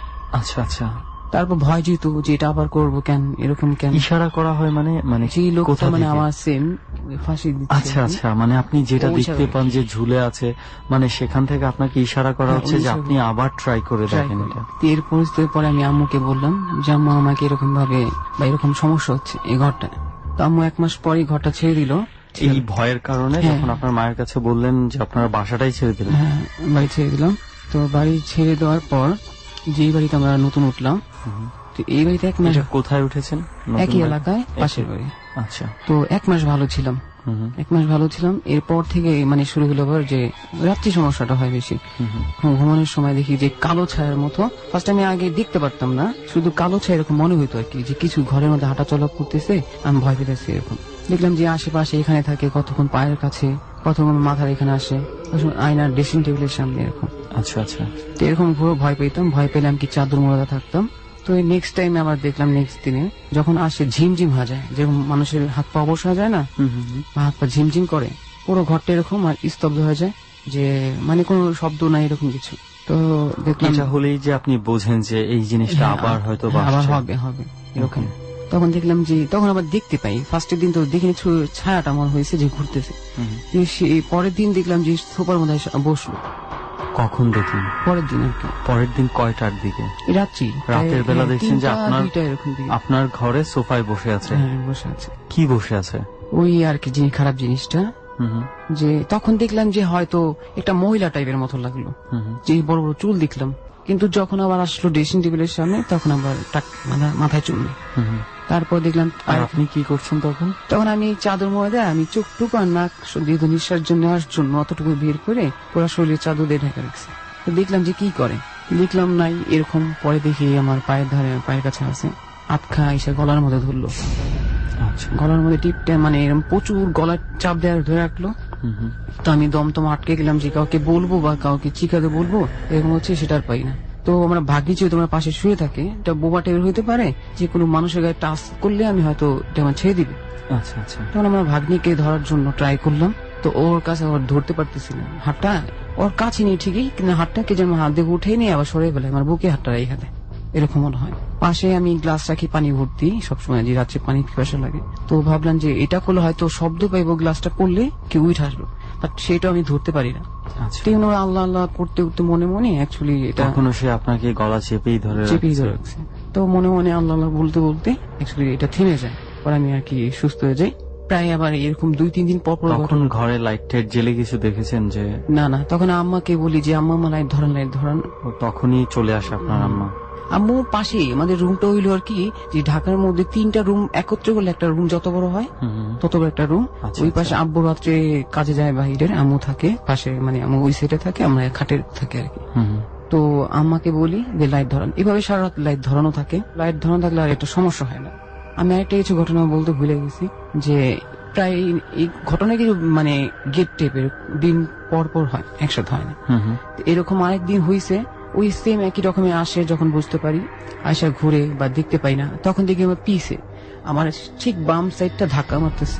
ধাক্কা মানে ঘুমায় থাকে, যখন আমি একদমই ঘুমে বেহুশ হয়ে যাই, কিছু মন থাকে না, তখন ওই জিনিসটা আমার ঘুম ভাঙে দেয়, ধাক্কা মারে। তো ভাবলাম যে আম্মা মনে হয় তো আমাকে ডাকছে, দ্বিতীয়বার ধাক্কা মারলো। এরকম ধাক্কা মারে পিছিয়ে দিকে থাকে, দেখি কেউ নাই। তখন যে আম্মুকে বলি যে আম্মু লাইট ধরান, আমার তো সমস্যা হচ্ছে, ঘুরতে পারতেছি না। আচ্ছা, গেল। এর আবার কিছুদিন পর প্রায় থাকি ভালো, 7 দিন 8 দিন বা কোনো 1 মাসও ভালো থাকে। তো এরকম 9-10 দিন পর আবার দেখলাম যে আসলো, হাঁটাচলা করতেছে। অ্যাকচুয়ালি এখানে ঘরে বই টই ধরে হাতাহাতি করে, ড্রেসিং টেবিলের সামনে যায়, কখনো আমার পায়ের কাছে আসে। কি ওই মানুষটা? আচ্ছা, টাক মাথা, মানে চুল টুল নাই এটা বলতে পারি, আর গায়ে যে পশম ছিল বড় বড় সেটা দেখতে পারি। আচ্ছা, দেখলাম কখনো আপনি মানে কাউকে ডাক দেওয়ার না না কোনো ইয়ে ই পাচ্ছেন? থাকে না, আমি দেখি মানে অ্যাকচুয়ালি আমার ভয়, প্রচুর সাহস আবার ভয়ও লাগে। তখন চাদর গায়েটা দেই যাতে মানে ভয় লাগে যেন চাদর না দেখতে পারি, কিন্তু চোখ টুকু বের করে রাখি, আবার মাঝে মাঝে দেখতে মন চায়। তো দেখতেছি নাই, কোথায় গেল মনে হয় গেছে ভালোই, তখন ভালো লাগে, ঘুমাইতে পারবো। তখন থেকে আমার চাদরের ভিতরে যে একটা মানুষ ঘাড়ে দম ছাড়লে তো নিঃশ্বাস ফেললে একটা- গায়ের মধ্যে গরম ভাবটা লাগে, তখন বুঝতে পারি। যখন বুঝতে পারি তখন হাসি দেয়, নিজে থেকে হাসতেছে, মানে খিটখিট করে হাসি। আর যখন মানুষ ওই পান টান চিপে যে শব্দটা আসে মুখের, সেটা হচ্ছে আর কি। যখন হাসতেছে তখন আমি যে মানে চিল্লাবো সেটা পারতেছি না, বুক ফেটে যায় এবং চিল্লানোর জন্য যে আমাকে আওয়াজ বেরোচ্ছে না, আওয়াজ বেরোচ্ছে না এরকম। তখন দেখলাম যে আমার ঘাট চাটতেছে, সেম বাম ঘাট দিকে ধাক্কা মারে, বাম ঘাট চাটে এরকম, মানে ডাইন সাইডে আমি ঘুমাই থাকি, যেহেতু আমি চিল্লা দিছি, জানি যে ডাইন সাইড কাঁথা ঘুমনটা ভালো। তো ঘাট চাটাইছে, তখন আমি চিল্লান দিছি, তখন হয়তো শুনছে যে কি হয়েছে। তখন উঠলো, তখন লাইট ধরানোর সাথে সাথে আর কোনো সমস্যা হয় না। তাবিজ আনলো আম্মু, মানে যদি ইমাম সাহেবের কাছে। আচ্ছা, আমি একটা জিনিস একটু জানতে চাই, যখন লাইট ধরালো এই ঘটনার পর, যখন আপনি চিৎকার দিলেন, তো তখন কি আপনি আপনার ঘাড়ে বা কোনো ধরনের কোনো কিছু চিহ্ন দেখেছিলেন? না, চিহ্ন দেখিনি, বাট পরের দিন সকালে দেখলাম যে বাম গালটায় মানে হ্যাঁচকানো কালো টাইপের হয়ে গেছে আর কি, রক্ত জমে গেছে। কেউ আঁচড় দিলে যেই ধরনের হয় ওই ধরনের আঁচড় কিছু? টাইপের না, যে আঘাত দিলে যেটা হয় আর কি, ঘুষি মারলে বা গাল আচ্ছা, রক্ত জমাট বেঁধে গেলে যেরকম হয় তো এরকম। পরে সবাই দেখলে হয়তো যে পোকামাকড় এরকম করছে, কিন্তু রাত্রে পোকামাকড় আসবে কিভাবে, এইভাবেই চলে গেল আর কি দিনটা, ব্যাপারটা। তো তাবিজ আমি 1 মাস আবার পর ফেলে দিলাম, যে তাবিজ এখনকার যুগে হাত পায়ে তাবিজ বাঁধলে মানুষ ভাববে কি। আচ্ছা, মানে একটু সবাই কেমন ভাবে করবে, এই জন্য আপনি ফেলে দিয়েছেন। তাবিজ ফেলে দিয়েছি। তাবিজ যখন ছিল তখন 1 মাস ভালো ছিল। তো এর 1 মাস পর আমাদের বাড়িতে আরেকজন ফাঁসি দিয়েছে আর কি। ওই নতুন যে বাড়িতে নতুন আপনি যে উঠেছেন, ওই বাড়িতে। বাড়িতে? হ্যাঁ। তো কে সে, মানে এটা পাশের, মানে আমাদের বাড়ি 2টা ভাগ করা, কিন্তু একই বাড়ি। মানে আপনারা তো কোনো কারণ টারণ জানতেন না কি জন্য? এটা অন্য ফ্যামিলির কেউ? অন্য ফ্যামিলি জানি যতটুকু, যে ওনার হাজবেন্ডের সাথে ঝগড়া হয়েছে। আচ্ছা। ফাঁসি দিতে আর কি। উনি যে ফাঁসি দিচ্ছে, আমার আব্বা, আমার বড় ভাই আর পাশের ঘরের একজন লোক, ওনার যে ঝুলেছিল ওনাকে নামায় খাটে শোয়া রাখছে। আমি দৌড়ে গেলাম, যে দেখি তো উনি কিছু মানে বেঁচে ছিল এরকম আমার মনে হয়েছে, বাট কেউ তখন তাকে ধরে নেই যে কেস টেস্ট হবে। মানে আপনারা কি মানে ফাঁসি দিচ্ছে এমন টাইমেই কি বুঝতে পেরেছিল কেউ? না, 5-6 মিনিট পর। 5-6 মিনিট পর, মানে তাই আপনাদের কাছে তখনও মনে হয়েছে যে বেঁচে থাকতে পারে? হ্যাঁ, আমি তাকে না হাতটা দিয়ে দেখছি যে এরকম মনে হয় যে বেঁচে আছে, কিন্তু কেউ ভয় নিয়ে যায়নি, যদি মারা যায় তখন কেস তার হাতে হবে। তারপর সারা রাত আমাদের ঘরের মধ্যেই এই কেস কেমনে মরলো সবকিছু জানার চেষ্টা করলো, পুলিশ আসলো। তো কিছুদিন গেল। তারপর আমি যেহেতু রাত্রে একটু ঘুমাই না, বা আমার ঘুমাইতে প্রায় 4টা বেজে যায়, তারপর রাত্রে বেরোইলাম। আমাদের গেটের বরাবর যে কেচি গেট, পাশের বাড়ি যে ফাঁসি দিছে, এখানে বসা যে প্লেট ছিল, উনি আর কি সবসময় এখানে বসে থাকতো। আচ্ছা, যে মহিলাটা ফাঁসি দিয়েছে জীবিত থাকতে সবসময় এখানে বসে থাকতো, আমাদের সাথে কথা বলতো, এখন কোথায় যাস, ওইখানে যে বসে থাকতো না, সেম ওই উনি মরার পর ওইখানে বসে ছিল। যে আমি দেখলাম আর কি, দেখে দিয়ে তাকায় রয়েছে, যে করুণার দৃষ্টিতে, মানে ওনার যে বুকের ভিতরে অনেক কষ্ট না, সেভাবে তাকায় আছে। এটা কখন দেখেছেন? রাত কয়টার সময়? 3:30-3টার দিকে। আপনার দিকে তাকায় আছে? হ্যাঁ, তাকায় আছে, যে উনি অনেক কষ্ট। রুম, আপনার রুম থেকে দেখতে পাচ্ছেন না? আমি আমার রুম থেকে বের হয়ে, মানে ফোন আসছে, ফোনে কথা বলার জন্য, যে ঘরে তো আম্মু থাকে, তখন থেকে যে পাশে ওই কেচি টেকে এনে ঢালা, মানে এই দেওয়া বসে আছে, তখন আমার দিকে তাকায় আছে। তারপর আমি আর কথা বলবো কি, আমি ভিতরে চলে আসি, সাথে সাথে ভয়ে চলে আসছে। এরকম আমার এক ভাই বাইরে থেকে আসছে, জাপান থেকে আসছে, উনি থাকে হাজারিবাগ আর কি। তো আমি ভাইকে দেখতে গেলাম, যে কালকে মানে ভাইয়ের সাথে রাগটাগ করে আমি আর দেখা করিনি, যেহেতু কাল 6টার দিকে ওনার ফ্লাইট, তখন আমি রাত্রে দৌড়ায় গেছি, না রাগ করাটা ঠিক হবে না, ভাইয়ের সাথে দেখা করে আসি। তাই 11:30টার দিকে হাজারিবাগ গেছি আপনার। তখন ভাইয়ের সাথে দেখা করে প্রায় আমার ওইখান থেকে 1টার দিকে আমি রওনা হয়েছি আমার বাড়ির উদ্দেশ্যে। রেস্কা টেস্কা পাই না, প্রায় গুলিস্তানে যে আমি হাইটা আসছি, গুলিস্তান পর্যন্ত, গুলিস্তান হাইটা পরে রেস্কা পাইছে একটা, যে নিলাম। আনার পর এখন তো ফোন টোন দেই, নাম্বার কেউ ধরে না, আর গেটে আটকা রাখছে, যেহেতু রাত্রে 2টা বেজে গেছে, এত রাত্রে গেট বন্ধ। এখন আম্মুকে আবার ফোন দিয়ে ডিস্টার্ব করবো। তো আমাদের বাড়িটা হচ্ছে যে ডাস্টবিন, পিছন সাইড তো বাড়ি পড়ছে, ডাস্টবিন গেছে দেওয়াল, একদম কর্নার সাইডে। আর বাড়িটা একটু হিন্দু টাইপের বাড়ি, পুরানো টাইপের বিল্ডিং। তো একটা বাথরুম ছিল, বাথরুমের ছাদ। তা আমি গেট দিয়ে যাবো, গেট দিয়ে গেলে শব্দ হবে, মানুষ চোট ভাববে অন্য কিছু। তো ভাবলাম বাথরুমের ওই ডাস্টবিন সামনে, বাথরুমের ছাদ দিয়ে আসবো টপকে। যখন আমি ওই ডাস্টবিনের পিছন দিয়ে গেছি, এত অনেক চিপা টাইপের একটা মানুষ অনেক কষ্ট করে সেখানে ঢুকে। তো ওইখানে যাওয়ার পর আমি যখন ডাস্টবিনটা দেখলাম যে একটা সেম কালো টাইপের, লোকটার চেহারা বানর আকৃতির আর কি, বানরের মতো চেহারা, আর শরীরে পশম বড় বড় কালো। দেখলাম যে ডাস্টবিনের পানি খাচ্ছে আর কি, মুখ দিয়ে খাচ্ছে, মানে হাত দিয়ে যেমন মানুষরা হাত দিয়ে সব কিছু করে, কিন্তু ওইটা সরাসরি ড্রেনে মুখ দিচ্ছে, সরাসরি ড্রেনের মুখ দিয়ে পানি খাচ্ছে। তখন আমি চিৎকার দিতে পারতেছি না, কারণ আমি চিৎকার দিলে কোথায় যাবো, আমি এখন রাস্তায় আছি, তো কোনো ঘরে না বা বাড়ির ভিতরে না। মানে ওই মানুষটার মধ্যে কি ভয় পাওয়ার মতন কিছু ছিল? ভয় পাওয়ার মতো তো ছিল, যে মানুষের অ্যাকচুয়ালি কোনো পোশাক আশাক ছিল না। আচ্ছা, সম্পূর্ণ উলঙ্গ ছিল, লম্ব, অনেক হ্যাংলা ছিল। আচ্ছা, একদম হ্যাংলা, ফু মারলে পড়ে যাবে এরকম হ্যাংলা। আচ্ছা, হাত পা চিকন চিকন, কিন্তু লোম গুলো বড় ছিল, কালো। দেখলাম পানি খাচ্ছে, ভয় পাইছি ঠিকই, আমি সাহস নিয়ে হাত পা কাঁপতে কাঁপতে আমি ছাদ দিয়ে বাথরুমের ছাদ টপকে বাড়িতে নামছি। আচ্ছা, আম্মুকে আর ভয় কিছু বলি না আমি, যে এটা দেখছি, তাহলে আম্মু তো হয়তো আর কোনো যে আমাকে রাখতে বা কোনো জায়গায় থাকতে দিবে না আর কি। তো গেল, এরপরে আম্মু আবার সেদিনকার বাথরুমে যাবে, একই রকমের মানে ওই শব্দ পাচ্ছে আর কি। যখন আম্মু এই কথা বলল, তখন আমি আম্মুকে বলছি যে আম্মু এরকম আমি আর কি দেখছি। আচ্ছা, যাই হোক সাবধান করে দিছি। কিছুদিন পর সেই বাড়িতে আরেকজন বিষ খেয়ে আত্মহত্যা করছে, একই বাড়িতে। ওই একই বাড়িতে? ওই বাড়িটাতে কি কোনো সমস্যা আছে বা কিছু? আমার মনে হয় বাড়িতে কোনো সমস্যা নেই, আমার ঘটনা আমার সাথেই এরকম সমস্যা হচ্ছে। আসলে মানে সমস্যাটা ওনার সাথেই হচ্ছে, কারণ উনি যখন মনে হচ্ছে যে সুইসাইড করার জন্য নিজে একটা অ্যাটেম্প নিয়েছে, এরপর থেকেই ওনার সাথে এই ধরনের জিনিসগুলা ঘটছে আর কি। এই জিনিসগুলা উনি টের পাচ্ছে, যেখানে যাচ্ছে কিছু না কিছু একটা আত্মহত্যার ইনসিডেন্ট ঘটে। এই দুইটাই মানে আত্মহত্যায় এরকম টাইপের, বা এমনিতে কি মারা যায় সেটা না। আচ্ছা, তো উনি মারা গেল, বাট ওনার আর কিছু দেখিনি, এতটুকু দেখছি। আর একদিন গরমের দিন জানালার সামনে আমি ঘুমাইতেছি, জানালা খোলা রেখা, যেহেতু আমরা পিছন সাইড থাকি, আর একটা চিকন একটা রাস্তা গেছে, চিপা একটা রাস্তা, তো ওই রাস্তা থেকে আসা যাওয়া করে না, যেহেতু ডাস্টবিন পাশে গেছে। এবার তখন আমি জানালা খোলা রাখি ঘুমাইছি, দেখলাম যে একদম কঙ্কাল আকৃতির চেহারাটা, দেখলাম দাঁড়ায় আছে। আর কুকুর, পাশের বাড়ি কুকুর পালে 3-4টা, তোরা চিলে গেছে, কুকুর খেয়াল করতেছে। তো দেখলাম যে দাঁড়ায় আছে, তখন আমি ভয় পাইনি, প্রচুর ঘুম ছিল দেখা আমি আবার ঘুমাই পড়ছি। পরদিন সকালে মনে হচ্ছে যে আমি জানি এখানে কিটা জানি দেখছি আর কি। যা ঘটনা, পাশে এক ছোট ভাই, পাশের বাড়ির 15-16 হবে, সে শাহর নামে, যে তো নদীতে ওই লাইন টেন গেলে আমরা সবাই নদীতে বড় বড় জাহাজ থাকে, সেখানে আড্ডা মারি। কোথায়? বুড়িগঙ্গা নদী, আপনার মিলবারেকের মধ্যে জেঠি বলে, পাকা জেঠি। তো লঞ্চ থেকে আড্ডা মারছেন, লঞ্চ থেকে নামার সময় টপ করে পড়ে গেছে।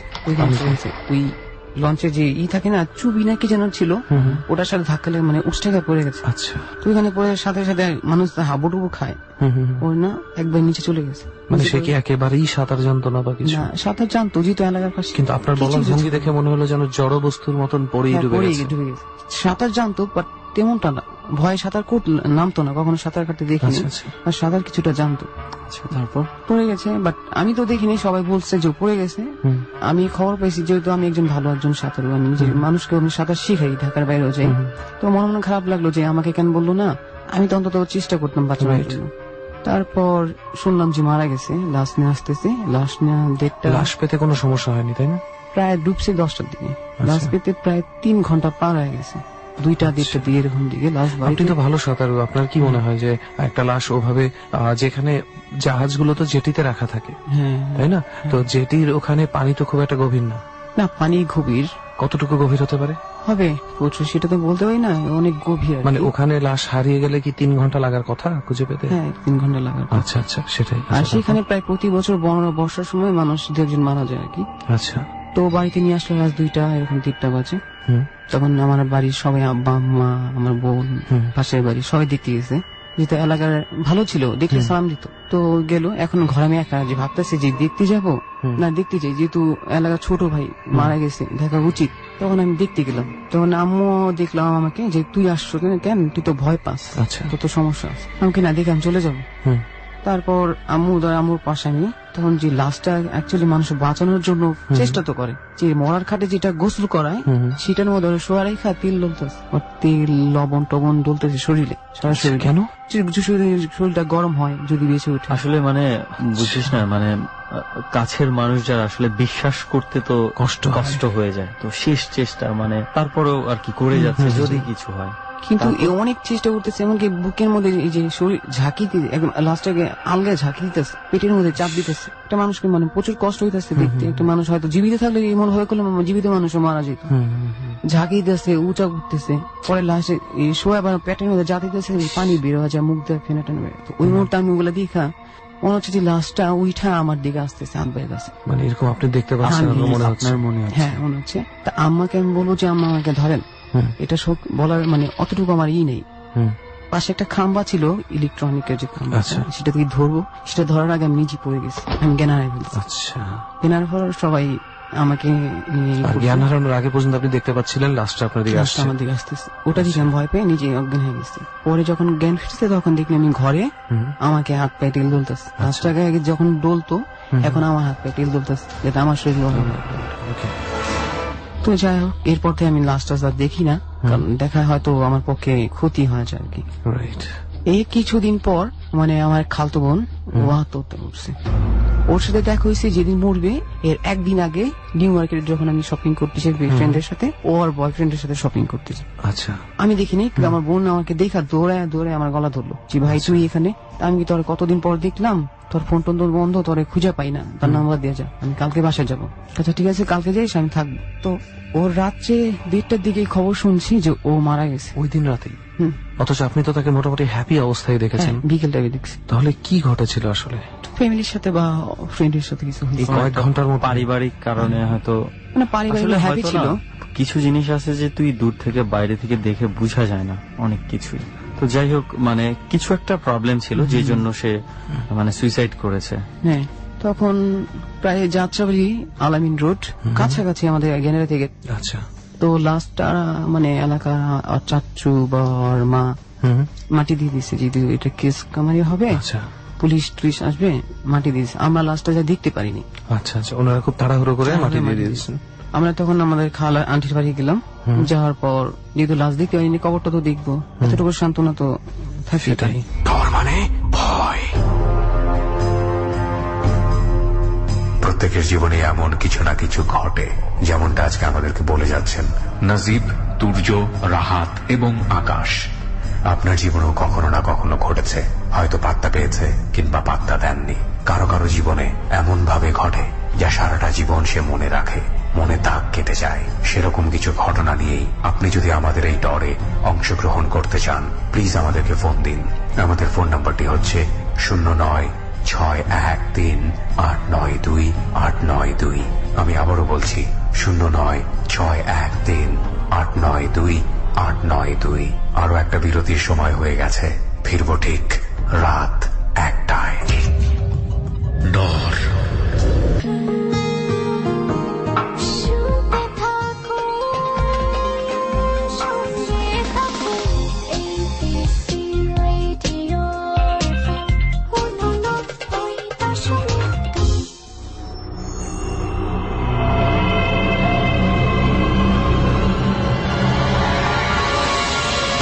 ডর মানে ভয়।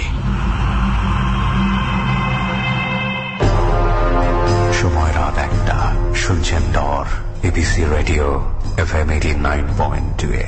আজকে ডরের 51তম পর্বের যারা অতিথি তারা হচ্ছেন নাজিব, তুর্য, রাহাত এবং আকাশ। এই চারজন বলবেন তাদের জীবনে ঘটে যাওয়া অতিভৌতিক ঘটনা। আর আপনারা উপভোগ করছেন ডর। ফিরছি আমরা ডরের শেষ ভাগে। ডর। তো লাস্টটা মানে এলাকার চাচু বা মা মাটি দিয়ে দিচ্ছে যে এটা কেস কামারি হবে। আচ্ছা, পুলিশ টুলিশ আসবে, মাটি দিয়েছে। আমরা লাস্টটা যা দেখতে পারিনি। আচ্ছা আচ্ছা, ওনারা খুব তাড়াহুড়ো করে মাটি দিয়ে দিয়েছেন। আমরা তখন আমাদের খালা আন্টির বাড়ি গেলাম। যাওয়ার পর যেহেতু লাশ দেখতে পারিনি, কবরটা তো দেখবো, এতটুকু সান্ত্বনা তো থাকে। তখন আমার এক ভাগ্নি ছিল, ওর 5 বছর বয়স। আচ্ছা, অনেক ফর্সা, ওর ফর্সা মানে অনেক ফর্সা, চুল লাল লাল হয়ে গেছে, এত ফর্সা। তো ওরে নিয়ে যাবো। আমার আন্টির যে বোন মারা গেছে ওর মামি লাগে, আমি আবার তার আন্টি কই। আচ্ছা, তো উনি বললো যে তুমি একা গেলে যাও, তোমার ভাগ্নিকে নিও না, ও দেখ মানে ও তো এক রঙের মানুষ, ওর ক্ষতি হতে পারে। আচ্ছা, তখন দুপুর 1টা 1:30 এরকম আছে।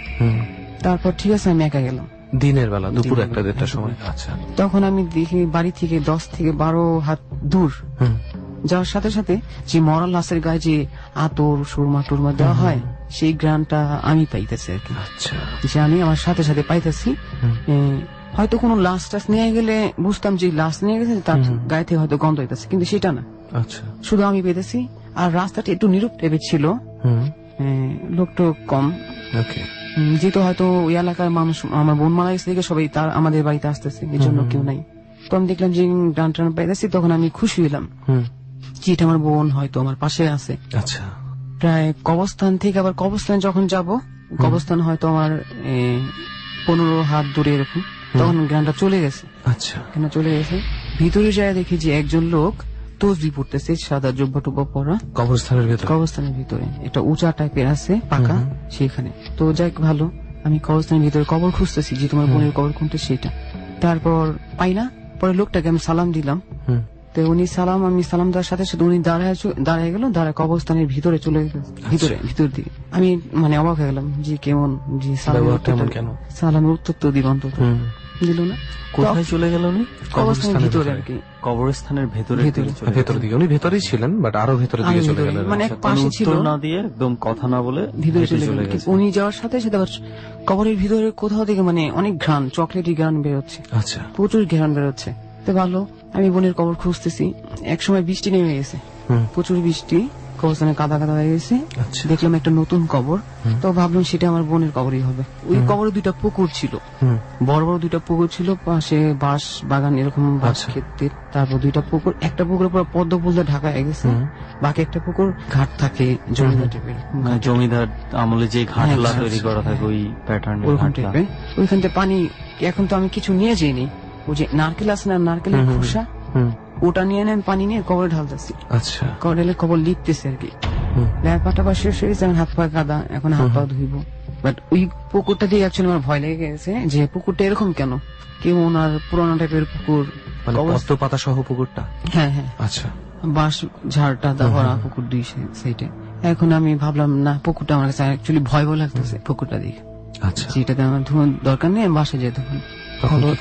বাড়িতে চলে গেলাম। বাড়িতে চলে যাওয়ার পর আমার যে ওই যে বোন যাকে আন্টি বলতো, আমি যাকে মামি বলতাম, তো মামিকে বললাম যে আপনাদের কবরস্থানে তো আমি কখনো পুকুর দেখিনি, বাট এই কবরে বড় বড় 2টা পুকুর দেখলাম, এরকম পুরোনো টাইপের। আমি হাত পা ধুতে গেলাম, বাট ভয় লাগলো। তুমি ভালো করছো যে এই পুকুরটা অ্যাকচুয়ালি ভালো না। কেন? যে এই পুকুরে প্রতি বছর বলে একটা আলাম খাসি ভোগ দেওয়া হয় আর কি। আলাম খাসি কবরে পানিতে দেওয়া হয়, সাথে খাসিটা অ্যাকচুয়ালি ডুবে যায় আর কি। মানে একটা খাসি ওখানে দিয়ে দেওয়া হয়, বলির মতন করে দেওয়া হয়। মানে এটা কি জন্য, কবে থেকে এই প্রথাটা চালু হয়েছে জানেন? মসজিদের ইমাম সাহেব উনি অ্যাকচুয়ালি স্বপ্নে দেখছে যে এই পুকুরে যে নামবে, ফজরের পর যে নামবে, আমি তাকে নিয়ে যাব। আচ্ছা, তো উনি এটা স্বপ্নে দেখছে। সেম আজানের পরের দিন সকালে, ফজরের মানে আগে দেখে সেম একজন গামছা পর একজন লোক ওইখানে গোসল করবে। আচ্ছা, উনি যে এটা দেখছে, স্বপ্নে যেটা দেখছে বাস্তবে সেটা দেখলো। তো ওই লোকে হাতটা ধরলো যে তুমি নেমো না, সমস্যা আছে, বাট নামে নেই। বাট ওইখান থেকে আর কি ভোগ দেওয়া হয়, ওনাকে হয়তো নির্দেশ করছে এরকম দিতে। তারপর সবাই ওই কাজটাই করে। এটা এখনো চলছে? হ্যাঁ, এটা এখনো চলছে আর কি। আর আপনার তো কোন রকম কোনো প্রবলেম হয়নি তাই না ওই পুকুরে হাত পা ধোয়া? না, আমি ওটা দেখে আমি ধুইনি আর কি। আচ্ছা আচ্ছা। অ্যাকচুয়ালি কি আমি যখন এই কাজটা করছি 2010-এর 15 জানুয়ারি, তখন থেকে আমি যেখানে যাই, যেখানে যদি রাত্রেও থাকি, বাট সেই বাড়িতে কি হচ্ছে পরের দিন সকালে আমি আর কি বলতে পারি, বলে দিতে নিজেই বলতে পারেন না? নিজেই বলতে পারি পরের দিন সকালে, বাট যখন সাথে সাথে তখন না, রাত্রে থাকার পর রাত্রে আমি এটা মানে আমি বলতে চাইছি, এখন যদি আপনি আমার সাথে গিয়ে আমার বাড়িতে থাকেন, তাহলে কালকে আপনি বলতে পারবেন আমার বাড়িতে কি কি হয়েছিল না হয়েছিল? এটা আমি এখন বলতে পারতেছি না, কিন্তু রাত্রে থাকার পর সকালে বলতে পারবো এরকম কিছু। মানে কোন জায়গায় আপনি কোন একটা রাত্রে পরের দিন যায় বলতে পারেন যে কি হচ্ছে। আমি জানি না এটা কতটুকু আদৌ পসিবল বা কতটুকু আদৌ পারেন কিনা। এটা হয়তো বা কোনো একটা সময় যদি কখনো প্রমাণ করা সম্ভব হয়, আমরা একবার চেষ্টা করে দেখতে পারি যে আজকে রাতে আমরা যেই জায়গাটাতে আছি, যেই জায়গায় আমরা ঘটনা শুনছি, তো এখানে কি হয়েছে কিনা পরবর্তীতে যদি আমরা জানতে পারি আপনার কাছে, তাহলে হয়তো বা আমরা বুঝতে পারবো। তো ওকে, রাহাত ভাইয়ের ঘটনা তো শুনলাম রেহান, এবং রাহাত ভাইয়ের ঘটনাও শুনলাম, রাহাত ভাই যেসব ঘটনা ঘটিয়েছেন সেটাও শুনলাম। তো আমার কথা হচ্ছে যে ওনার স্টোরিতে আমরা বেশ কয়েকটা সুইসাইড এবং সুইসাইড অ্যাটেম্পট পেয়েছি। তো একটা জিনিসই রিকোয়েস্ট থাকবে লিসনারদের কাছে, do not take it as an inspiration, this is not the way. আমরা শেষ পর্যন্ত দেখব, এই চেষ্টাটা আমরা করব না। আমার মনে হয় রাত ভাইও আর এটাই সবচেয়ে বড় বলবেন। কথা হচ্ছে হ্যাঁ, আমি চাই যে আমি যেটা করছি সেটা যেন কেউ না করে, কারণ ধরে আমার রাগ অ্যাকচুয়ালি অনেক বেশি, রাইট, এই রাগের কারণে অনেক ক্ষতি হয়ে যায়, তো এই ক্ষতিটা যেন কেউ না করে। থ্যাংক ইউ সবচেয়ে বড় কথা আপনি হচ্ছে- নিজে এটা বলে দিয়েছেন, এটা খুবই ভালো হয়েছে শ্রোতাদের জন্য। আর আমি মনে করি যে কেউ সুইসাইড বা এই ধরনের অ্যাটেম্প নেওয়াটা এটা সম্পূর্ণ আমি কাপুরুষতারই কাজ। হয়তো ইচ্ছাকৃত ভাবে করি নাই, আমি একটা ফাইজলামি টাইপের করতে গেছি, কিন্তু এটা বাস্তবে সিরিয়াসলি হয়। রাইট, অনেকে এটা ইমোশনালি এভাবে নেয় যে এটা চিন্তা করে যে আমার মৃত্যুটা দেখে হয়তো আমার আশেপাশের মানুষ খুব কষ্ট পাবে, হ্যাঁ, তখন আমি আবার- একটা প্রতিশোধের মতো নিতে পারবো। হ্যাঁ। কিন্তু সত্যি কথা বলতে কি, একটা মানুষ যখন চলে যায় না, তখন আর কেউ বেশি দিন মনে রাখে না। মনে রাখে সে যত আপনই হোক না কেন, আলটিমেটলি সেই মানুষটারই চলে যাওয়া হয়, জীবনটা তারই ক্ষয় হয়, আর কিছু হয় না। ওকে, আমরা চল, আরো একজন আছে, এবার তার ঘটনার দিকে চলে যাই। ওকে, ডর নিয়ে আবারও আমি আর সুমন্ত আছি সবসময়, আর ডরে সবসময় অতিথি থাকেই। আর আজকে আমাদের সাথে সাগর নদী না, আমাদের সাথে আছে আকাশ। কেমন আছেন আকাশ ভাই? ইনশাল্লাহ আপনার দোয়া ভালো আছে, আল্লাহ রহমতে। ওকে, তাহলে আমরা কি শুরু করে দিব? ঠিক আছে, আমরা তাহলে আর সময় নষ্ট না করে শুরু করি। প্রথম গল্পটা কোনটা সেটা দিয়ে শুরু করি আমরা। আর তার আগে একটু আকাশ ভাই কি করেন বলে আমি দেবেন? রিক্সা চালাই, আমি এক আচ্ছা। পায়ে রিক্সা চালাই, এই রিক্সা চালাই আমার সংসার চলে। এক পা দিয়ে আপনি রিক্সা চালাচ্ছেন? একটু এই জায়গায় বলতে চাই যে আকাশ ভাই আমাদের সঙ্গে জার্নিতে যোগ দিয়েছে, উনি রিক্সা চালায়, মানে বুঝতেই পারছেন যে তার জন্য জীবন ধারণটা কতটুকু কষ্টকর। এবং তার চেয়েও আরো একটা বড় বিষয় হচ্ছে ওনার একটা পা নাই, তারপরেও একটা মানে অদম্য ইচ্ছা থেকে উনি ডট টিমের সাথে যুক্ত হয়েছেন জার্নিতে, যে আজকে তার ঘটনাগুলো বলতে চায়। চল তাহলে সুমন, আমরা গল্পে চলে যাই। আচ্ছা আকাশ ভাই, আমরা শুনেছিলাম ডট টিমের কাছে ঢাকা শহরের খুব মানে বিখ্যাত একটা মেডিকেল কলেজে আপনার কিছু একটা ঘটনা হয়েছিল। তো এই ঘটনাটা কি ছিল একটু শুরু থেকে বলেন, এবং এটা কতদিন আগে ঘটনাটা ঘটেছে? ঘটনাটা হচ্ছে আমার শালা মিয়া, আপনার শালার সাথে ঘটেছে? আমার শালার নামে সুমন। তো ছোট মানুষ, ওরা তো 3-4 জন মিললা ল্যাংটার মাজার গেছিল। আচ্ছা আচ্ছা। ওই ল্যাংটার মাজারটা হেরা 4 দিন ঘুরিয়া, মানে সবাই মিলে সবার যার যার মতো হ্যাঁ বসে একলা। আর আমার শালা বলতে একলা মানুষ, কি মাজারে কি বেয়াদবি করছে না কি করছে ওরা আর বলতে পারে না। আচ্ছা। পরে একদিন রাতের 12টার সময় আমাদের বাসা আইসে, 12টার সময় আমার শালা ডাক্তার গেট ঠাবা যে দোলাভাই গেটটা খুলেন। কি হয়েছে? দোলাভাই আমি সুমন। আমরা খুলে দিয়ে আসবো সুমন। পরে সুমনের মারা ডাক দিলাম এবং সুমনের বন্ধু ডাক দিলাম। পরে ওর মানে কাপড় চোপড় মানে কিরকম একটা রক্ত রক্ত মানে পায়ের দিকে চামড়া উঠে যেতেছে পায়ের দিকে। পায়ের দিকে চামড়া উঠে যাচ্ছে? পায়ের দিকে মানে বেদবি করেছে তো, মানে পাওয়াটার ভিতরে মানে চামড়া দিয়ে আস্তে খুঁয়ে হয়ে পড়ে। আচ্ছা, মানে আপনি বলতে চাচ্ছেন ওই মাঝারে সে এমন কিছু কাজ করে আসছে যেই কাজটা করা উচিত না? না। আচ্ছা, ওকে। তারপর যাক, তারপর আমরা কার মারে বললাম, দেখো সুমনের পায়ের রক্ত বেরোতেছে, তো তুমি এক কাজ করে ওর কি যেন হয়েছে। পরে আমরা বলি, সুমন তোমার কি হয়েছে? কো তুলো ভাই, আমার তো কিছু হয় নাই। পরে ঠিক আছে, আমরা তোমার পায়ে কে সাপ কে রক্ত, পরে তুমি প্যান্টটা পাল্টাও। পরে সেই প্যান্টটা খুললে পাল্টাতে পেনাল লাগলো, মানে গোস্ত তাই না তুমি মানে কাপড়ের সাথে সাথে মাংস খুলে যেতেছে। তারপর খুলে যাচ্ছে। পরে আমরা আবার এই চিন্তা ভাবনা করে তাদের সবাই মিলে তাড়াতাড়ি এটা কোনো মতো পেঁচায় মশায় মেডিকেল নিয়ে যেতেছে। তো তার মা মানে আত্মীয় সবাই মিললাম রাতে 12টার দিকে সিএনজি মুঞ্জি পাইনি কিনা, লাস্টে একটা সিএনজি পাইছি, এক সিএনজি সবাই কিছু, আর বাকি মানুষ অন্য দেওয়া বাস মানে মেডিকেল কেউ মতো করে পৌঁছায় যাবার লেগে মেডিকেলে নিয়ে আসছে। তো যাক, আমি আবার দূরে গেলাম, লিফটের 5 তলা ভর্তি হয়েছে। আচ্ছা, ওই হাসপাতালে 5 তলায় 115 নম্বর ওয়ার্ড। ওকে। তোরা একটু তারপর ডাক্তার নাই, নার্স আছে। নার্সের বললাম, নার্সে বলছে ঠিক আছে তুমি এক কাজ করো, তোমার এটাকে সিটি এবার বহন করো, তোমরা রুগীর কাছে থাকো, আর আমি স্লিপ দিই তোমার কাজ করলাম। ম্যাডাম আমি আপনার কাছে যাই, আপনি কি দিবেন আমাকে দিয়ে। ম্যাডামের নাম দিয়েছেন, ম্যাডামের স্লিপ লিখে দিছে, ওষুধ দিলাম আমাদের, আবার ডেটল মোটল যা যা লাগে আনার জন্য। তো আমি আবার গেছি, যেতে যেতে যেতে এক বৃদ্ধ মহিলা, মানে একবারে বয়স্ক, মানে আমি যে সিঁড়িতে নামতেছি আমি লিফটটা পারতে পারি না, সিঁড়ি দিয়ে আপনি সিঁড়িতে আমি নামতেছি। একটা বৃদ্ধ মহিলা বলছে তুমি কোথায় চাও? আমি দেন আমি খালা আমি ওষুধ আনতে যাবো। ওষুধ তো এইদিকে পাইবা না, তো ওষুধ এক কাজ করো, তুমি ওই সিঁড়িতে পাই অন্য গুলিতে যাও। আচ্ছা। অন্য গুলিতে গেলে ওই গুলিতে তোমার পিছিয়ে দেখবো একটা ডাক্তারখানা ওষুধ নিয়ে বসে। আচ্ছা। তাই আমি ঠিক আছে হইতেও পারে। তো আমি আর ওদিক না যাই, যে আমি ওইদিক গেছি, আর কোথাও গেছি। কতক্ষণ পর্যায়ে দেখি মানে কিনো মানুষ নাই টানুষ নাই কিছু নাই, মানে একবারে নীরব মানে এরকম একটা জিনিসটা ভয়াবহ জিনিসটা। আচ্ছা। লাশের ঘর, মানে মর্গের কথা। আমি হাঁটতে হাঁটতে মানে কোন জায়গায় গেছি, তারপর আমি একটা গেট খুলে গেছে। পরে আমি চিন্তা করলাম ওটা মনে হয়, ডাক্তারখানা আছে।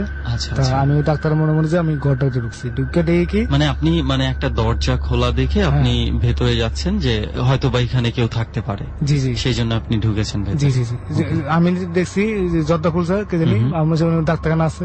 তো ডাক্তারখানা থাকলে বেশ আমি ওটিকে ওষুধ ফষুধ লমু। হ্যাঁ আমি ডাক্তারের রুম মনে বুঝে আমি মর্গ ঢুকেছি। তা আমি তো জানতাম না এটা মর্গ, আমি তো মনে বুঝলাম যাক এটা ডাক্তারখানা। তো তাতে ভাবছিলাম যে কি গেট খুলে পর দুনিয়ার কান্না কানি চারুকটা মানে আপনি ওই মর্গের ভেতরে যেই ঢুকলেন, মানে আপনি ঢুকে মনে হচ্ছে যে চতুর্দিকে কান্নার শব্দ পাচ্ছেন। জি জি জি চতুর্দিকে কান্নার শব্দ পাইতেছি। তো আমি আবার দেখি লাশ আর লাশ। আচ্ছা আচ্ছা। তো কান্নাকানি তো এটা তো কোনো ইয়া না, লাশের থেকে তো আসার আসার কথা না, কারণ তারা তো মৃত্যু মানুষ হবে কেমন কান্দে। তো মৃত্যু মানুষ তো আমি চিন্তা করলাম যাক এটা হতেও পারে। আপনার কাছে স্বাভাবিক মনে হয়েছে এটা হতেও পারে, হ্যাঁ, হতে পারে। মানুষ কাঁদছে।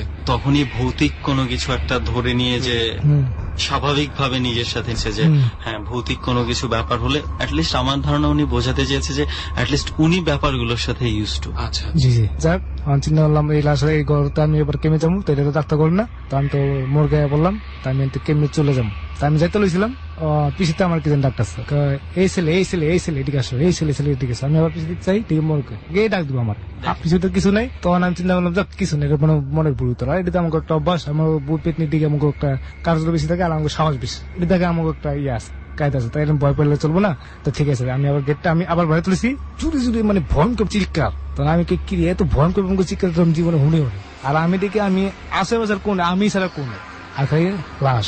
আমি লাশের সামনে বসছি, আমি আবার লাশের বান খুলছিলাম, একটা বান খুলছিলাম, খুলে দেখি একটা চোখ হিরিগুম বড় লালের মতো টুকটুকা, মানে জিপাটা এইভাবে বেড়ালিস। এটা আবার মেচে বান দেয় আবার ঠেস। আমি গেছি হে বৃদ্ধ মহিলা আবার সামনে রেখে তুমি কই চাস, তুমি না ওষুধ নিবা?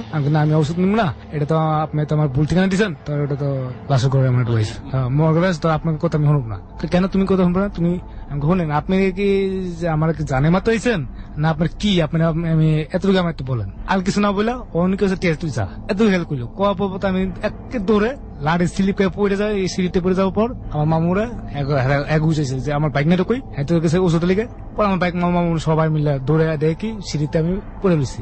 পড়ে যাওয়ার পর তো মামু আমার উঠাইছে, উঠে মাথায় পানি দিচ্ছে, আমার দেখবো না উঠে গিয়ে দেখবো।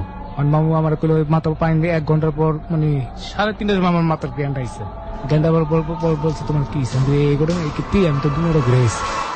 রেহান, ঘটনাটা কিন্তু একটা ইন্টারেস্টিং একটা ঘটনা, কিন্তু হয়তোবা আমার ধারণা যে লিসনাররা এবং এখানে যারা আছি আমরা সবাই একটু আমরা মানে বুঝতে সমস্যা হচ্ছে বিকজ অফ ওনার মানে ওএফটি টকিংটা, এটার জন্য আমরা হয়তো ঘটনাটা পুরোপুরি বুঝতে পারছি না। ওকে, তো এইটাই যে মেডিকেল কলেজের কথা বলছেন, মেডিকেল কলেজের ঘটনা। তো ওকে, আমরা তো প্রথম ঘটনাটা শুনলাম আকাশ ভাই আপনার কাছে, এবার আরো একটা ঘটনা আছে যেটা আমরা ডট টিমের কাছে শুনেছি। সেই ঘটনাটা কি ছিল একটু সেই ঘটনাটা শুনে ফেলি রেহান। চল শুনে ফেলি। আমার ঘটনা হচ্ছে আমি একদিন রাতে শুয়ে রয়েছি, শুক্রবার দিন রাতে আমার স্বপ্ন দেওয়া হয়েছে যে তোমার বাবা মারা আছে, তুমি আসো। শুক্রবার দিন রাতে আপনি স্বপ্ন দেখলেন যে আপনার বাবার মৃত্যু হয়েছে, স্বপ্ন দেখেছেন। জি জি। তারপরে কি হলো? তারপরে আমি স্বপ্ন হইতে পারে ওয়াইপলে না বললা, তো আমি আমার কাজের মধ্যে চলে গেছি সকালবেলা। রাতে 11টার সময় বাসা আইসি, তো এরকম সময় আবার ফোন আইছে দেশেতে। আমার মা ফোন দিয়ে বলছে বাবা তুমি কোথায়, তোমার বাবা মারা গেছেন, তুমি তাড়াতাড়ি আসো। সত্যি সত্যি আপনার? হ্যাঁ সত্যি সত্যি মারা গেছে। হ্যাঁ তো বলছে তারপরে মা এটা কি বলেন, আমি গত রাতে আমি যে স্বপ্ন দেখছি এটা কি সত্যি হইতে পারে? আমার মা বলছে তুমি কি দেখছো? যে আমি দেখছি আমার বাবা মারা গেছে।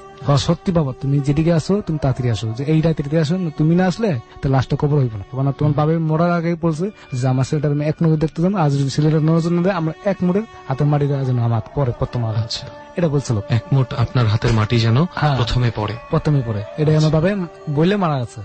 আমার কাছে আমার বউরে বলছে শোনো তুমি আমার বাচ্চাটা নিয়ে তুমি শুয়ে থাকো, টেনশন মেনশন করো না, আমি বাবার কবর দেবো, আমি 2-3 মিনিট আমি এসে পড়বো। রওনা দিলাম। তবে রওনা দেওয়ার পর দেখি কাউন্টার বন্ধ সব। 11:30 বাজলে কাউন্টার একটু বন্ধ হয়ে যায়, মানে কোনো গাড়ি করে আর উঠে নাই যাওয়ার জন্য। অনেক কেমে যাবো একদম বাবার মৃত্যু শুনলাম, তো তো অনেক তো আমি 2-3টা গাড়ি আমি থামাইছি, কেউ থামাইলো না। লাস্ট পর্যন্ত একটা গাড়ি পাইছি, ফরিদপুর যাবো মালের গাড়িটা। আপনি ফরিদপুরের গাড়িতে হ্যাঁ, ফরিদপুর গাড়ি না, ওটা আপনার পিক আপ। আচ্ছা আচ্ছা আচ্ছা, মালের পিক আপ, মানে মাল লয়ে যেতেছে। আমার রাস্তা আমার দিল। আপনাকে কোথায় নামাই দিল? চৌরাস্তায় নামাই দিয়েছে। আপনাদের বাসা থেকে সেটা কত দূরে? আমাকে বাসা থেকে আবার 10 খেত পার হয়ে ঠিক হাইটে যেতে হয়। নামাই দিয়েছিল একটা। হ্যাঁ, তারপর আমি হাঁটা শুরু করলাম। আমার চাইতে কি আমি আত্মাতে আল্লাহ ডাকতে আল্লাহ আমার বাপরে কিলে নিয়ে গেল। ওই যে রাস্তাতে আমরা যাবো, এই রাস্তাতে একজন মানুষ আর কোন মানুষ আইতে পারে না। আচ্ছা, এত চিকন সরু রাস্তা? হ্যাঁ, চিকন রাস্তা, মানে একজন দিয়ে আরেকজন আইতে পারে, ধান খেত পাড়ায় এরকম অবস্থা। দূরে থেকে একটা লোক কেটা সামনে এসে দেখে আমার বাপ। আপনি ভয় পাননি? না, আমি ভয় পাই না। আমি আবার বলছি, আব্বা তুমি এরকম করো না, তুমি বলে মৃত্যু হয়েছো। আমার আম্মা তোমার ফোনটা বলছে যে একটু আগে 1 ঘন্টার আগে পরনে আমি তোমার আইসি তোমার দেখবার জন্য। ও আমার আব্বা বলছে, না বাবা আমি তো মরি নাই, তুমি একা তুমি এত রাত করে আইসো, তোমার আমি আজ্ঞাতে আমার বাসা নিয়ে করে আইসি। আচ্ছা, তোমার মা এটা সদান করছে, তুমি চলো। আমি ভাবছিলাম ঠিক এটা হইতেও পারে, আমার মা মানে দেখে নেই, আমার অনেকদিন ধরে দেখে না, এই জন্য হইতেও পারে। আনানোর জন্য এই ধরনের একটা দুষ্টামি করেছে। হ্যাঁ, দুষ্টামি করছে, আমি এটা ভাবছিলাম। আব্বার আব্বা তুমি এক কাজ করো, আমি আগে যাই, তুমি পিছিয়ে থাকো। আমার আব্বা কয় না, তোর কিছু সমস্যা নাই, আমি আগে যেতেছি, তুই আমার পিছিয়ে পিছিয়ে। আমি যেতেছি, আগে যেতেছি। আমার বাবা কিন্তু স্যান্ডেল পিনতো, পিনাই যে তাই কি আমার বাবার কোনো জুতা নেই, খালি পায়। তাই আমি ভাবছিলাম যে খালি পাবো না আজকে, মানে মিডল ম্যান হয়ে কাছে যেতেছি। 2 বাড়ি পালাইলাম আমার বাসাটা। আবার বাড়ির সাইডে মানুষের অনেকজন হয়েছে করতে, এটা আমি শুনতেছি কানে। আমি আব্বার আব্বা আমার বাড়ির ভিতরে কি হইতেছে? বাবা কিছু না, কোন একটা বিয়ের একটা অনুষ্ঠান হতেছে। তাই বলছি তুমি ওটি কই যাও, তোর বোনডার আছে, তোর বোনডার লেম, তোর বোনের তোর এক লোক বিয়ের অনুষ্ঠান নিয়ে খেতে যাবো। তো তখন ওটি কিতেছে তোর কোন বিয়ের কোনো হয় না। তা আমি আবার আমার বাবার দিক যখন যেতেছি, যে বট গাছ যেতেছি, মাথা মানে একটা মাথা মানে আমি আগামো আমার চোখে পড়েছে। তো আমার মা দেখতেছে, দেখ দি তোর ভাই ওই চিপারে কই যা, মারা দেখতেছে না যে আমি কাল লোক যেতেছি। আচ্ছা, পর আমার ভাই পাঠাই দিল, বোন পাঠাই দিল, মা ভাই বললো হারকিন নিয়ে, এই আকাশ তুই কই যেতেছিস চিপার ভিতরে? আমি কে আব্বা আমার ওই বোনের নিয়ে যাবো, বোন শুদ্ধ তোমাকে বিয়ের বাড়ি বিয়ে খাতে নিয়ে যাবো। না, কোনো বিয়ে না, তাড়াতাড়ি আমার আড্ডা নিয়ে বাসা লয়ে যায়। বাসা লয়ে দিই। তখন আপনাকে যখন টান দিচ্ছিল তখন আপনার বাবা কোথায়? আমার বাবা নাই। আপনি তাকে সামনে দেখতে পাচ্ছেন না? তখন আমি কিছু তখন এটা খেয়াল করিনি বাবা আছে কিনা আছে, এটা আমি দেখিনি। আমি আপনার মতন যাচ্ছি, পরে দেখি যে আমার বাবা লাশ। আমি মারা কই, মা যে আমার বাপ যদি মারা থাকে, তো আমি যে যা শুনলে যে রাস্তা দিয়ে এটা হয়েছে, যার সাথে হাইটে আসলাম, সে কি আসলো? বাপ তো আমার একটু আগে আমার চললো, তো কস কি তুই তো বাপ একটু আগে তোর লিয়ে গেলো, কই লিয়ে গেলো?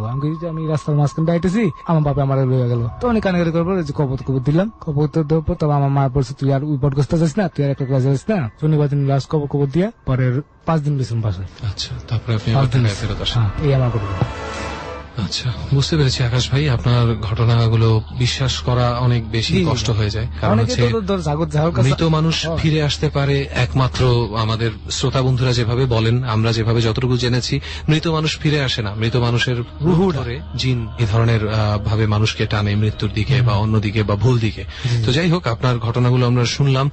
আশা করি আপনার সাথে এমন কিছু আর কখনো ঘটবে না। জি জি, ইনশাল্লাহ। আমরা জি দোস্ত, অনেকগুলা স্টোরি আজকে আমরা শুনলাম, অনেকগুলো এক্সপেরিয়েন্স মানুষ আমাদেরকে জানালো। বাট দুঃখের ব্যাপার হচ্ছে এটা যে আমরা আজকে যেখানে আছি, এইখানের যে এক্সপেরিয়েন্সটা যে করেছে, যে এই ভৌতিক অবস্থানের কারণে আমরা আজকে এখানে, সেটা বলার মানুষটা আমাদের সাথে থাকতে পারেনি। এবং আমরা চেষ্টা করেছিলাম সেই মানুষটাকে সাথে রাখার জন্য। আসলে সবচেয়ে বড় কথা, সেই মানুষটা এখন ঢাকা শহরেই নাই।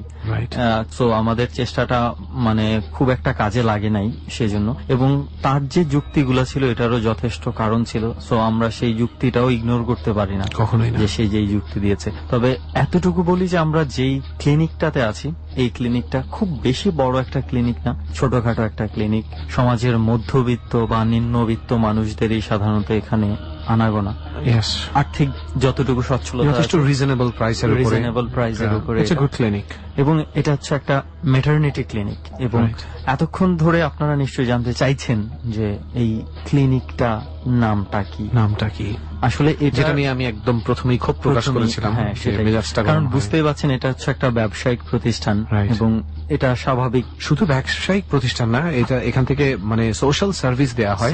তো আমরা কখনোই চাই না ভুতুড়ে কোনো কারণে মানুষের এত ভালো একটা ক্লিনিক, এত ভালো ডাক্তারদের উপর থেকে ভরসা উঠে যায়। রাইট। আর আমরা অবশ্যই নামটা যে কোনো মূল্যে আপনাদের সামনে নিয়ে আসতাম যদি এইটার পেছনে কোনো মানুষের কোনো কিছু অবৈধ কাজ কারবার থাকতো, তাহলে অবশ্যই আমরা চাইতাম এখানে এসে কেউ যেন প্রতারিত না হয়। কিন্তু ঘটনাটা nothing illegal about this clinic, but least আমাদের জানা মতে নেই, আমাদের জানা মতে নেই এখানে ইলিগাল কিছু হচ্ছে না, ওটার সাথে আমাদের কোনো কানেকশন নেই। আমরা এখানে আসছি শুধুই প্যারানরমাল একটা রিজনে, এবং সেই রিজনটা হচ্ছে এই রুমে একটা রিজন ঘটেছে। যদিও এই রুমটা এখন একটা স্টোর রুমে পরিণত করা হয়েছে, কারণ এই রুমটা আনইউজেবল হয়ে গিয়েছিল, টোটালি ব্যবহারের অযোগ্য। কারণ যেখানে রোগী আসে সেফ ফিল করতে, সেখানে যদি রোগীকে রাতের বেলা ভয় পেতে হয়, ডর ফিল করতে হয়, সেই ক্ষেত্রে আর কি করার থাকে।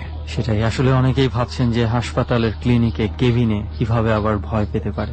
ঘটনা হচ্ছে আজ থেকে প্রায় 4-5 বছর আগের ঘটনা এটা। এখানে এই ক্লিনিকের মধ্যে 2 জন রোগী ভর্তি ছিল। রাইট, এই ক্লিনিকে মানে আরো 2টা রুম আছে, আর this one is the 3rd room. এবং যেহেতু একটু ছোট ক্লিনিকটা, এই রুমটা ছিল ডাবল বেড, মানে এক কোনায় একটা বেডে এক রোগীর জন্য, আরেক কোনায় আরেকটা বেড, মাঝখানে একটা স্লাইড ছোট পর্দার মতো ছিল। এভাবে মেইনটেইন করা হতো আর কি। 5 বছর আগে যেই ঘটনাটা ঘটে, খুবই স্বাভাবিক, যে কোনো ক্লিনিকে যে কোনো হাসপাতালে প্রায় মৃত্যু হয় দুর্ভাগ্যজনকভাবে। অনেক সময় অনেক রোগ চিকিৎসার অতীত থাকে, তাই হয়তো অনেক সময় ডাক্তাররা পারেন না বাঁচিয়ে তুলতে। যাই হোক, এটা পুরোপুরি প্রাকৃতিক ব্যাপার, মানুষের মৃত্যু হবেই। বাট অতি প্রাকৃত ব্যাপার যেটা হচ্ছে মৃত্যুর পরে সেই মানুষটার এই একই বেডে একই ক্লিনিকে আবারও ফিরে আসা। রাইট, ঘটনাটা হচ্ছে এমন যে 2 জন পাশাপাশি বেডে ছিল এই রুমের মধ্যে। একটা রোগী যখন মারা যায়, আরেকটা রোগী যখন থেকে যায়, ওই রোগীটা মারা যাওয়ার ঠিক 1 থেকে 2 দিন পরেই তখনও বেডটা ফাঁকা ছিল, কিন্তু এই রোগী এবং এই রোগীর সাথে যারা অ্যাটেন্ডেন্স ছিল তারা কিন্তু টের পেত ওই বেডের মধ্যে রাতের বেলা অ্যাক্টিভিটিস।